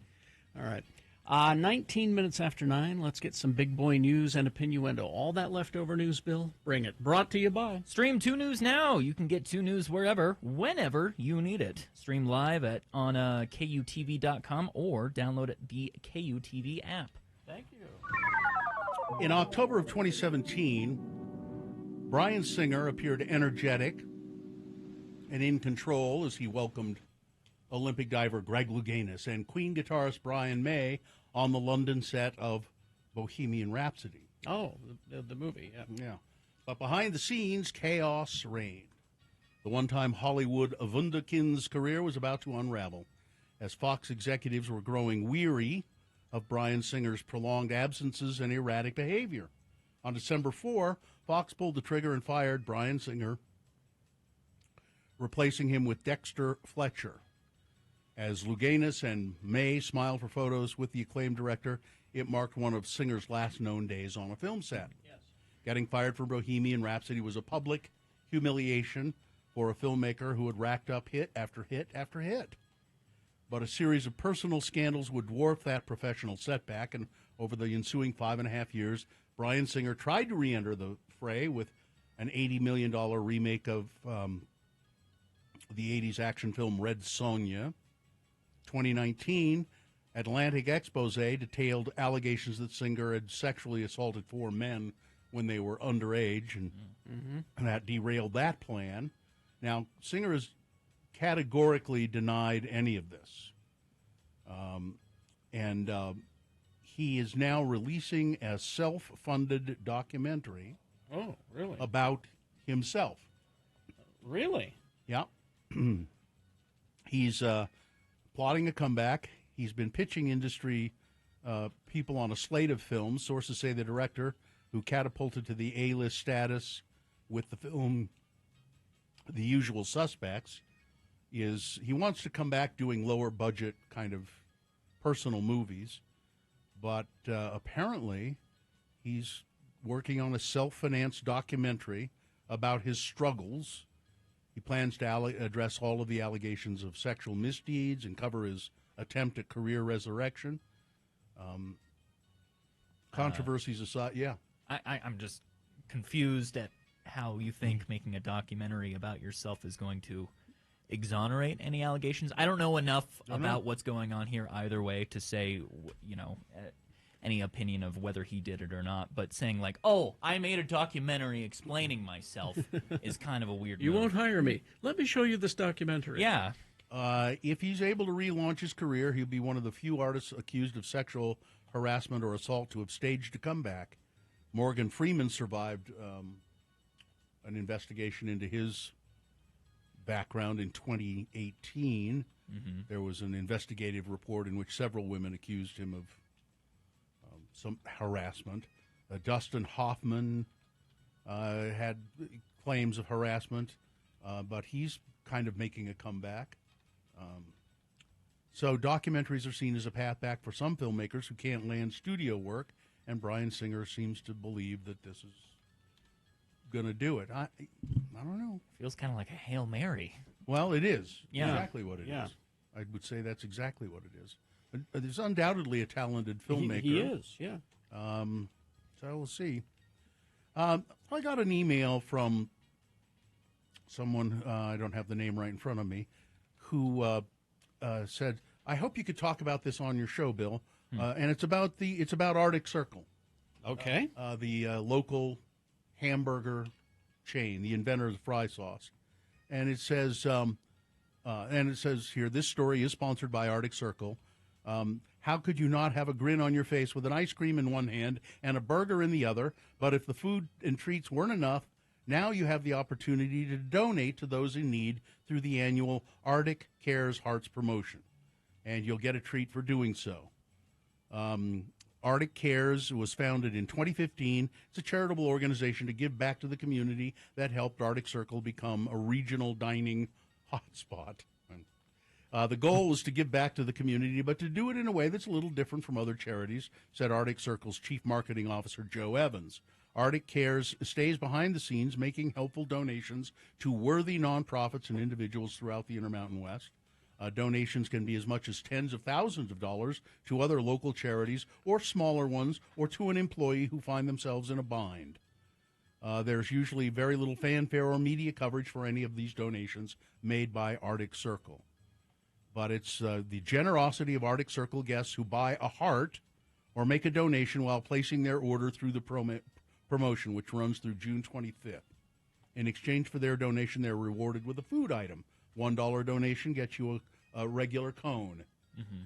$5 donation, you get a free sundae. $10, or you get a free 12-ounce above the rim shake. So it's a nice way to do it, raise money, and they have a fund that they use to give to charity, and they don't talk about it too much. No. And I'm happy to mention it. I'm happy to talk about that. Even though Arctic Circle has never spent a dime. And we have talked about Arctic Circle on this show off and on over the years. They have never spent a dime Constantly. on our show. And I just in all the years. And I thought it's just fascinating to me. And I get that email from this guy saying, I hope this could be a topic of conversation on your show. And again, I'm happy to do it because it's for a good cause. And I just I wish one day that Arctic Circle would just spend a dime. Just one dime on advertising on our show, because I like Arctic Circle. How about the Arctic Circle boner recap? Something to think about. Yeah. So anyway, happy to do that, and because it is a good cause, and I've just always been puzzled that Arctic Circle doesn't spend any money with us, but there we go. Do something good after work. Take some money down there and get yourself a brown topper. A brown topper, or they still have the. My child and I went and got a brown topper. They got a strawberry topper. Oh, very nice.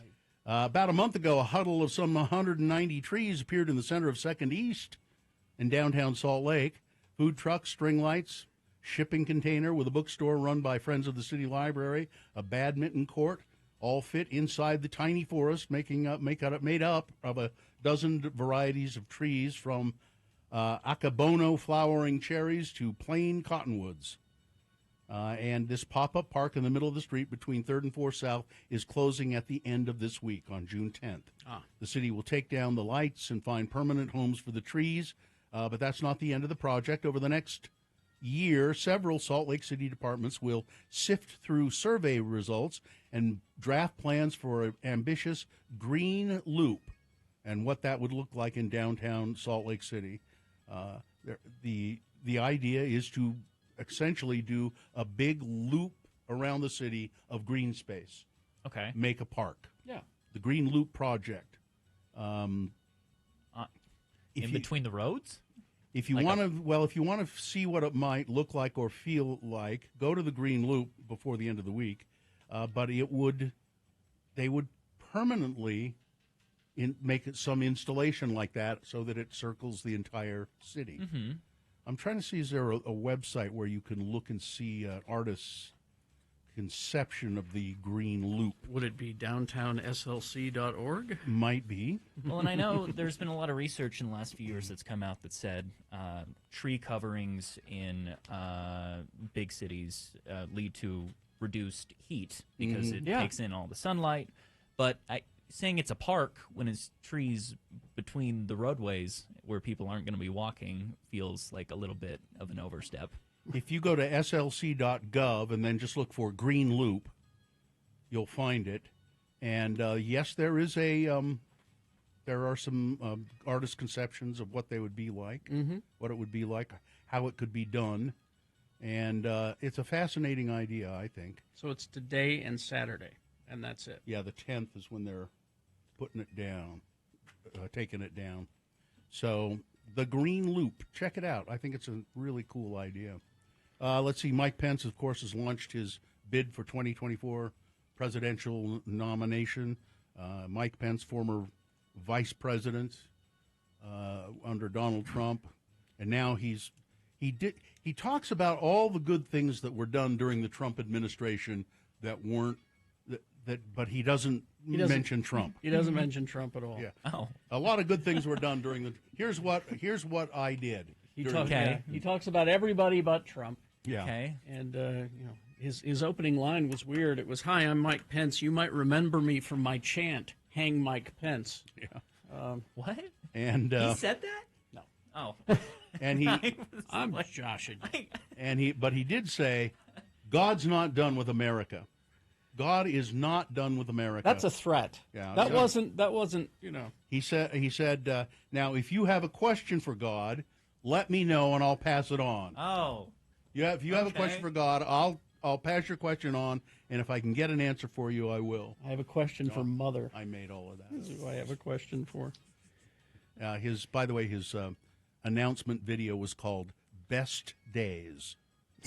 He says, our country is in bad shape, but its best days are ahead. Most of these Republican candidates for president, they're doing this at the same time that they have a book out.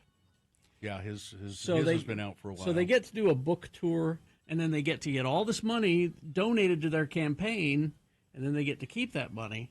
And here's a profound statement. Yeah, exactly. Here's a profound statement that he made. Mm-hmm. We can turn this country around, but different times call for different leadership. Wow. That's heavy. That is heavy. How blind is he? Anyway. Depends. All right. Weather?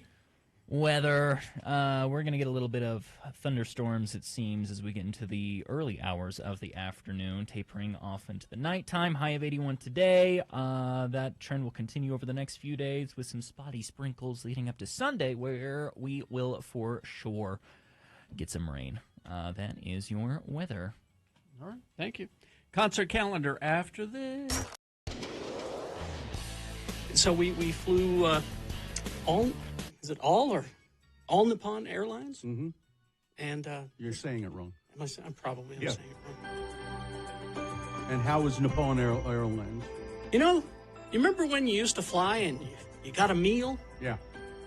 Maybe two? Mm-hmm. And you were treated nicely? You were treated nicely. You got It was a special experience? actual silverware. Let me show you. Yeah. You have a picture of actual silverware? No, I've got actual He's got silverware. it with him. You stole it? Shh. Carrie. They're our allies, Gina. Yes, It's okay. Look at that. Actual metal. Can you believe that? All Nippon Airlines right there. A&A on the thing. So and they're little, So, Yeah. But you could do some damage with this. You could, but they don't have those concerns. This is the theme music for All Nippon Airways. Is that was playing while this is while you're being boarding? seated? Yeah. While you're boarding. This is It's lovely. Isn't it? Yeah. It's very nice. So anyway, it was amazing. Flying was actually pleasant. And you know why that is? Because those countries, Carrie, are this close to being communist. Oh, really?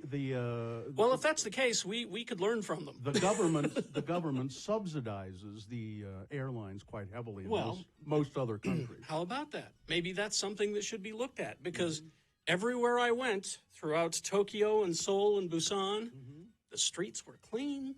People had jobs. It was such. They seemed happy? They seemed happy. But, I had a wonderful time. Just, here it is. And this was you want to go back, this don't was you? No, this was on a loop. And you know how my earworm is? It stayed with you? Oh, you do? You know that too? Yes.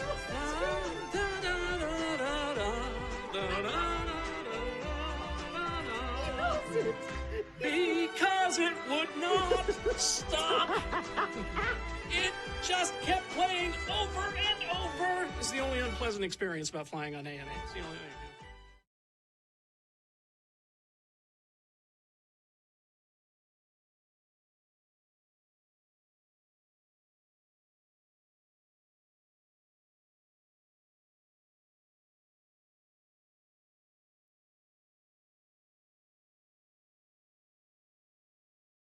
Lair.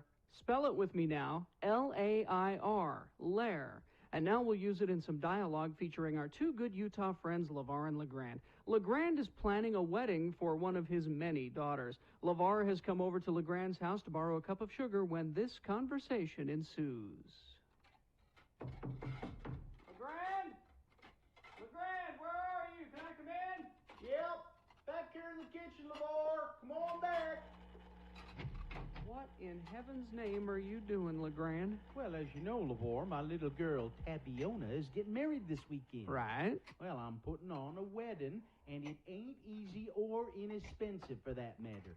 I'm saving myself some money by making the wedding cake myself. You can make the cake cheaper than the ones you can get at Horman's? You know, the ones that come with the plastic balloons or rainbows on them? Oh, yeah. And I can make a bigger wedding cake, too, for half the price. Huh. I found a recipe here in my old copy of the Ensign. How to make a big wedding cake for cheap. Look here at the picture. It's a 7-layer cake. Boy, howdy, that is a beaut. How many layers is it? 7. 7? 1 more than 6, 1 less than 8. 7 layers. Looks yummy. Hey, what's in each layer? Sugar and Lord. Good Lord, LeGrand. That ain't 7 layers, that's only 2. Listen up, LeVar. I mix some Lord with some sugar to make the Lord sweet. I put that between each one of the cake layers to sort of glue them together, and then I cover the whole thing, all 7 layers, with another huge glop of Lord mixed with sugar, except that's dyed pink. Hence, a 7-layer cake. Oh. Well, what's the decoration you put on that then? Like candy hearts or them little silver BBs or anything like that? No, but we got an old Barbie and Ken doll dressed up in wedding clothes. One of the little kids is making a cute gazebo-type thing out of Play-Doh. We're putting that on the top layer. It's going to look like a real wedding cake. Oh. Hey, who's your little girl marrying, anywho? What's his line of work? Well, he's a nice young man from Magna named Laron. He's a bricklayer.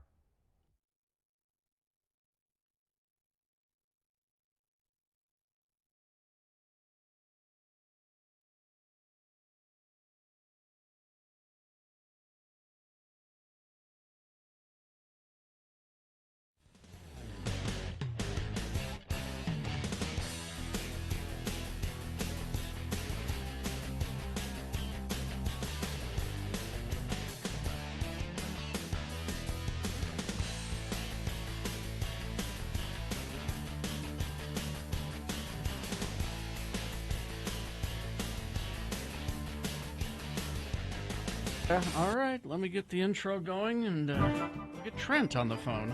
Do we have Trent Falcone there? He's right there. Hello? Oh, wait. It works better if you hit the button. There. You got it? There it is. All right, there's Trent. Hi, Trent. Hello, Bill. How are you? I'm fine. We're all fine. Just fine. Thank you. Can I go off script for a second? Of course. I believe your son, did he go to the Cure the other night? What did you think about it? My child, my youngest child, went to the Cure, and they were in heaven. 18 years Good old. to hear. 18 years old. Good seats. Thank you. And they and their friend were just blown away. And it might have been. Yeah. Oh, go ahead. I was just going to say it. I think it was the show of the year. Really? Yeah. Well, so far, because I'm looking at the list and there are more shows. That's what they said. They said it was just amazing, and really liked the opening band as well. Yeah. Well, good. I'm glad to hear that. I know we talked about that a few months ago. Yeah, so. Thank you. It worked out fine. Who was the opening band? Do you remember? They were called Twilight Sad, I believe. Twilight Sad. Oh, yeah. That's it. Yeah. Yeah, Jess was telling me they were about great. How good they were. Yeah. Okay. Little Mrs. Bill loved the show. Yes. Great. All right. Well, here we go. Another busy week. So Harry Mack tonight at the Depot. That's 18+. Craig Owens also tonight at Soundwell. Friday, June 9th, Complex, BB Rexa, and also Seven Lions is at the Great Saltaire, same night. Oh, man. Saturday, June 10th, Modest Yahoo at the Depot. That's 21+. Sunday, June 11th, we have 2, Baby Rose and Q at Kilby Court, and then also the Doobie Brothers at Maverick Center. Now, Trent. On Sunday. Trent, is this Yes. the Doobie Brothers with Michael McDonald? It is with Michael McDonald. Oh, yes. my. Oh, well, there you go. Such a long way to go. Still the best impersonation of Michael McDonald. Anyway, Robert DeLong, Monday, June 12th at Soundwell. Secrets, Tuesday, June 13th at the Complex. Also Tuesday, Garbage, Noel Gallagher's High Flying Birds, and Metric is at USANA Amphitheater, again, on June 13th. And then on sales Friday, 10 a.m., livenation.com. Christian French at the Depot, October 14th. Vacations and Last Dinosaurs at the Depot, November 1st. Matt Rife at Kingsbury Hall, April 4th, 2024. Sweet Lilies at Urban Lounge on July 27th.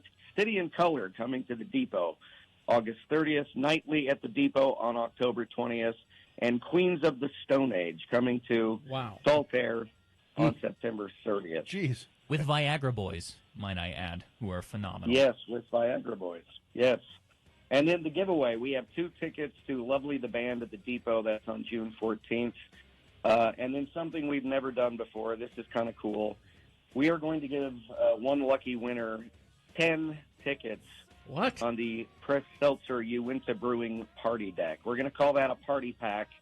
So you and 9 of your closest friends or family can attend the show. Wow. June 13th at USANA Amphitheater. You know, I could never win that prize because I don't have that many friends. I'm with you. Me too. Yeah, I couldn't fill the deck. Yeah. Hey, Trent, the Matt Rife at Kingsbury Hall, not until next year. Is that expected to be just a big sellout? I would guess it would sell out immediately. Really? Yeah. That's if amazing. you've watched this stuff, he's very popular, and I think it'll sell out quickly. Yeah, I'm not really familiar with him, so now I'm going to have to go look and make sure. People didn't quite hear. What was the Party Pack show? What was that one? It's for Garbage, Noel Gallagher, and Metric. There you go. Tuesday, June 13th at USANA. That's big. That's big. That is big. Thank you. Trent Falcone, thank you so much, Mr. Falcone. Appreciate all your help, and thanks for asking after my youngest child. Always lovely to talk to you guys. Have a great week. Right. See you later. Thank you, Trent. Take care. All right. This is the band Viagra Boys that Nick is most excited. Opening for Queens of the Stone It's Age. quite the name. They're intense. They look like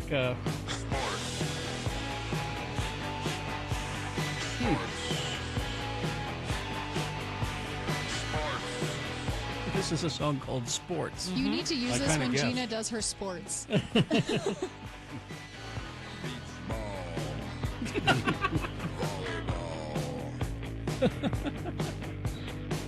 What a Is band. this indicative of the kind of thing they do all the time? Yeah, I don't know how they're going to open for Queens of the Stone Age because they get rough with the audience. So, How is it that they get rough with the audience? my brother saw them at Coachella, and they were throwing cans at people in the front who were moshing. Jeez. So. You're taking your life in your hands with the Viagra Boys. All right, what do you got, Katie? Well, other things coming up. Colin and Brad from Whose Line Is It Anyway? They're going to be at Eccles Theater on Friday, along with the Twilight concert series with Death Cab for a Cutie and more over at Gallivan Center on Friday as well. Friday. Saturday, John Christ at Eccles Theater and Necrogoblicon, if you know who they are. Some of my really good friends are going to be going to that show, and there's like an actual goblin. He has a name. I don't remember it, but he's a part of the band. All right. Yeah. And all weekend long is the Fort Desolation Festival. It started, I believe, I think it starts tomorrow, and then it goes through Sunday. And that's going to be at Torrey, Utah, which I hear is incredibly beautiful, but I have not been down there. Yeah, thestateroom.com is where you find information on that. Yep. Other things going on this weekend. Dreamscapes is still happening at Southtown Mall. The Woodland Fairy Festival up at Gardner Village is going on every weekend if you want to dress up as a fairy and go have some tea parties and fun things. If you like woodlands and if you like fairies. Yeah. They combine. It works. Salt Lake Bees are playing the Round Rock Express at Smith's Ballpark all weekend as well. And Friday, Drunken Shakespeare, like we had a listener call in about that. It's Taming of the Shrew, and I love that because I played Kate in Taming of the Shrew once. And it was a marvelous time. So that should be good. That's happening on Friday. And the Downtown Farmers Market on Saturdays from 8 a.m. to 2 p.m. It's going on at Pioneer Park. And Wheeler Farms Farmers Market on Sundays from 9 to 1. I go to those almost every single Sunday, the Wheeler Farm one, because I just love it. Fresh produce and meat is just wonderful. So that's your concert and community calendar for this week. It's all posted on our website with links to everything. So you can go grab your tickets and have a good weekend. All right. Thank you very much. Thank you.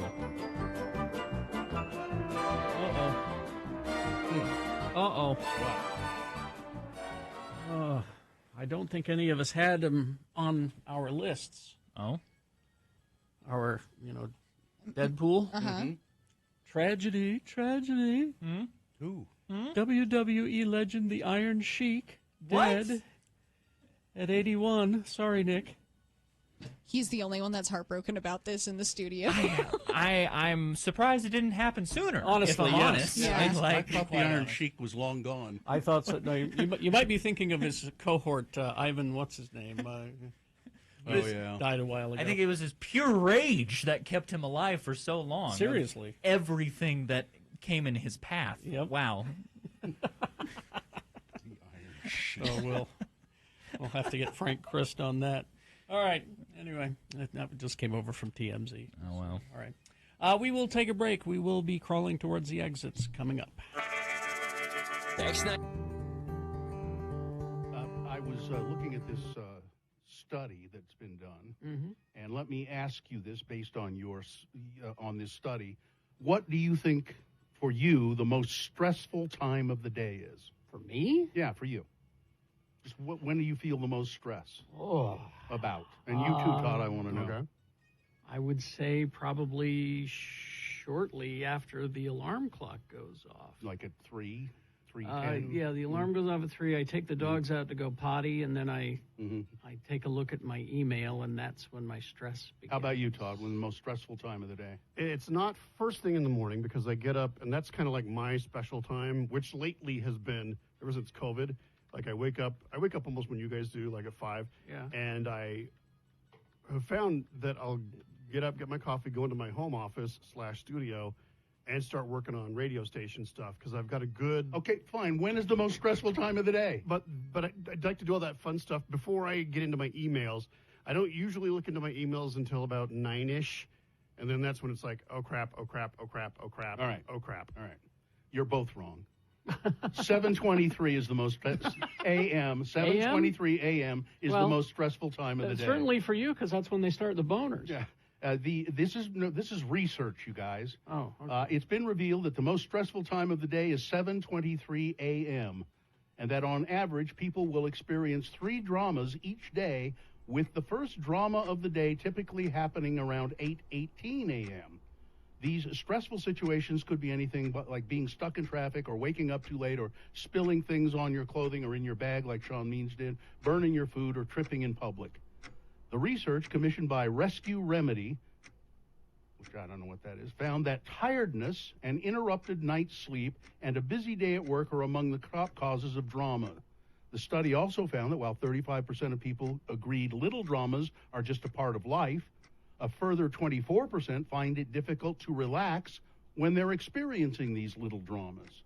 So when they do all of the research and kind of do the metrics of it all, they've come to the conclusion that 7:23 is the most stressful time of the day. Now, why do they want to pinpoint that?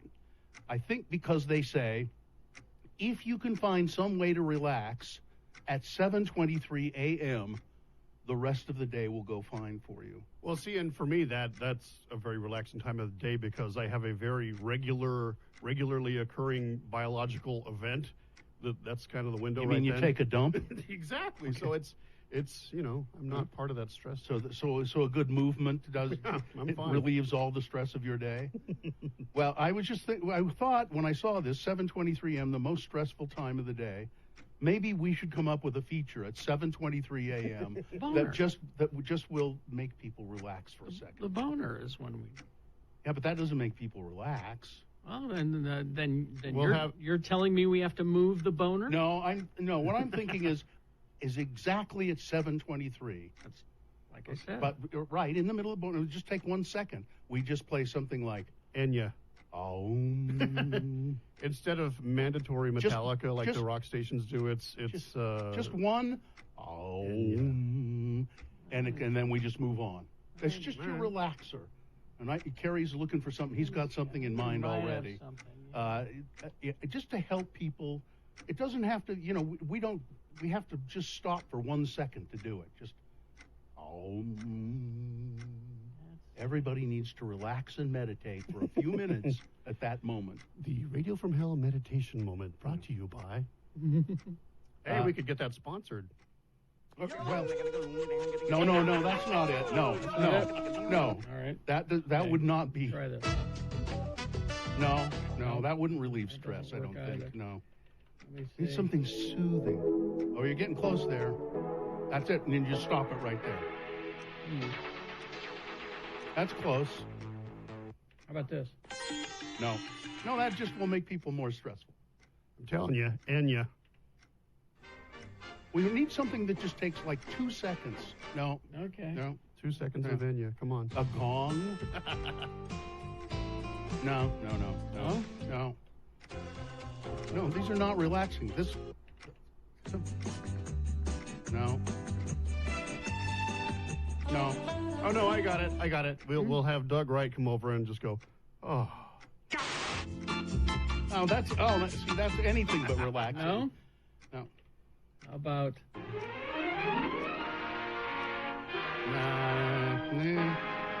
No. Okay, let me keep trying. No. That's terrible. That makes me want to take That's a true. pill. That's winding me up. Here we go. Perfect. Then that's all you need. And this is Twin Peaks. Yeah, that'll work. Yeah, just do that for 2 seconds. Yeah, no, that's No, not. too much tempo. We'll do this. So we say it's 7:23. Wait, let's start it over again. Here we go. It's 7:23. It's time to relax. And then we just go on with the powder of the day. And then, yeah, okay. All right. That has a nice ring to it. I like it. You do? Yeah. Just give people just a little respite there, a little oasis. I think we should keep this clock ticking under the entire show. The entire show. It's kind of stressing me out, Well, though. See, Todd, this was one of my put out ideas that Bill and Gina immediately shot down. Uh-huh. I said, instead of having music in the background, let's just have a ticking clock. I kind of like it now. And they were like, no, that's stressful. And I went, no, it can be very relaxing. Well, let me think. Let's hear it for a second. I think we should try this for like 20 minutes on the show. You think? Yeah. Just let's time it from 8 o'clock to 8:15. Oh, that's Jimmy the Wine Guy. Do you want to do that to him? Well, if we're going to do it, it has to be under the entire show. That's relaxing, and you can just stop it right there. Hang on to the that. clock, it sounds like you're at like grandma's house, because she always had the wind up noisy clock. Yeah. So this is not good. No. I want that? No. That's not relaxing. How about an educational film? But the changes involved in the menopause are characteristic only of womankind. That's it. Stop right there. That's good? That's very relaxing. No, it's not. See, the texters are agreeing with me. Go right into Only Time by Enya. You think? Yeah. I'm telling you, Enya, that's bubble bath music right there. It always was, yeah. But it's got to be something that you can just play for like 2 seconds. Well, 2 seconds of any Hang Enya on. song, Bill, will put you into a coma. Let me help you out here. Okay. I don't know if that's true, but I'm willing to be persuaded. Do you remember the Orinoco Flow I song? Do. See? It's not as good as that Twin Peaks thing. Wait till the vocals kick in. But it's... Damn it, we Bill. can't do that. It's got to be... We can trim it. See? Look at this.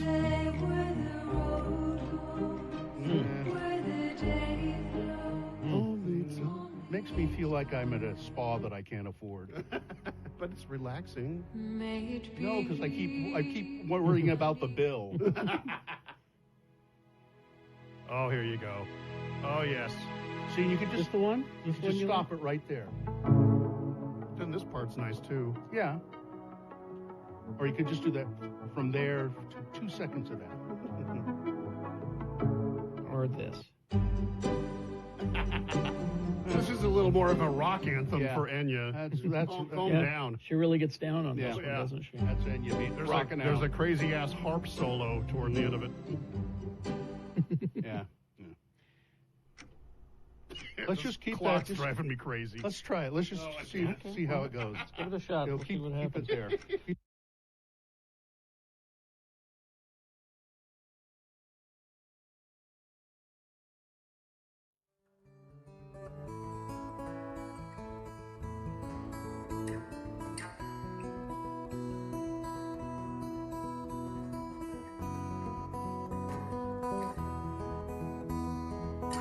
Who had the hit with that? Billy Joe Royal, I think. Let me look. Billy Joe Royal in the 60s, probably 63 or something like that. J. Frank Wilson and the Cavaliers. Oh, J. Frank Wilson, that's it. A lot of people did it. Wayne Cochran. The White Knight of Soul. Yeah. Wayne Cochran. Look him up. Look up a picture of Wayne Cochran, Nick. You'll be amazed. Wayne Cochran. Got the big silver pompadour. Oh, hell yeah. Isn't he great looking? Yeah, that's awesome. So this is J. Frank Wilson. Oh, here. Sorry. I don't have my pad plugged in. Excuse me. So I got to be good so I can see my baby when I leave this world. I think this is a better version, the original. We're out on a date in my daddy's car. Kind of a little country. Driven very far. There in the road, straight ahead. The girls in the background. The car was At the end, the heavenly chorus in the background. Hilarious. So I swerved to the right. Never forget the sound that night. The cry. So I got to be good so I can see. Oh, this is good right here. When I leave this world. This is a better version. This is a much better version. Much better than Eddie Vedder. Much better version. I like Eddie Vedder a lot, but that's... Same. I don't know what the hell he was doing there. This Wayne Cochran? Yep. He was kind of a novelty act. I can see that. The White Knight of Soul, Wayne Cochran. But he was good. Where, oh, where can my baby be? The Lord took her away from me. She's gone to heaven, so I got to be good. So I can This is see my also a baby better when I version. leave this world. We were out on a date in my daddy's car. We hadn't driven very far. When there in the road, straight ahead. There you go. Well, that timing is really good for like 60s pop rock. It's not good for grunge sound. No. It's a stupid song. It is. I mean, no matter who does it, it's a dumb song. But there you go. Yeah, go down the Wayne Cochran hole. You'll enjoy it. I'm going to go pick up some hair product later to today some and see Wayne if I can style it in the same way. My hair grows up, so I think I can make it happen. And then, of course, there's somebody in the chat room. Well, I like Eddie's version the best. All right. Nah. That's a little hill to die on. Mm-hmm. Yep, there's, oh, wow, that'd be a good look for you. I think, yeah. I could. I dare you. I dare you to look like Wayne Cochran. I can't really change my hair. You know, it just does its own thing. I just have to cut it short. So he says he's going to be doing that with his hair, but really, today his occupation will be mourning the Iron Sheik. True. That's what he'll be doing today. They've already released a very respectful notes app obituary on his Twitter page. Really? It's nothing worth noting. Just he had great kids and great grandkids, and yeah. All right. Let's do the promo and crawl towards the exit. Sure. Ready? Okay. You can plan on a substantial amount of something on Thursday's Radio from Hell show. Well, it's more than something. Specifically, you're going to get a nice big slice of geek news on the radio at 7. And to add something to that, esteemed columnist Robert Gerke, will be here at 9 to tell you what you should be all stirred up about this week. See, it's more than something. It's everything you need for your Thursday morning right here on X96. I nearly messed up the promo I wrote. What does that say? I guess you could do a edit there, maybe. I don't know, if somebody cares. You could complain about the writing. Yeah. All right. I think we're good. We got all business taken care of. Fine job as always, Katie. Live long and prosper, bitches. Don't you know who I am? Remember who you are and what you stand for. All right. I don't know who's next.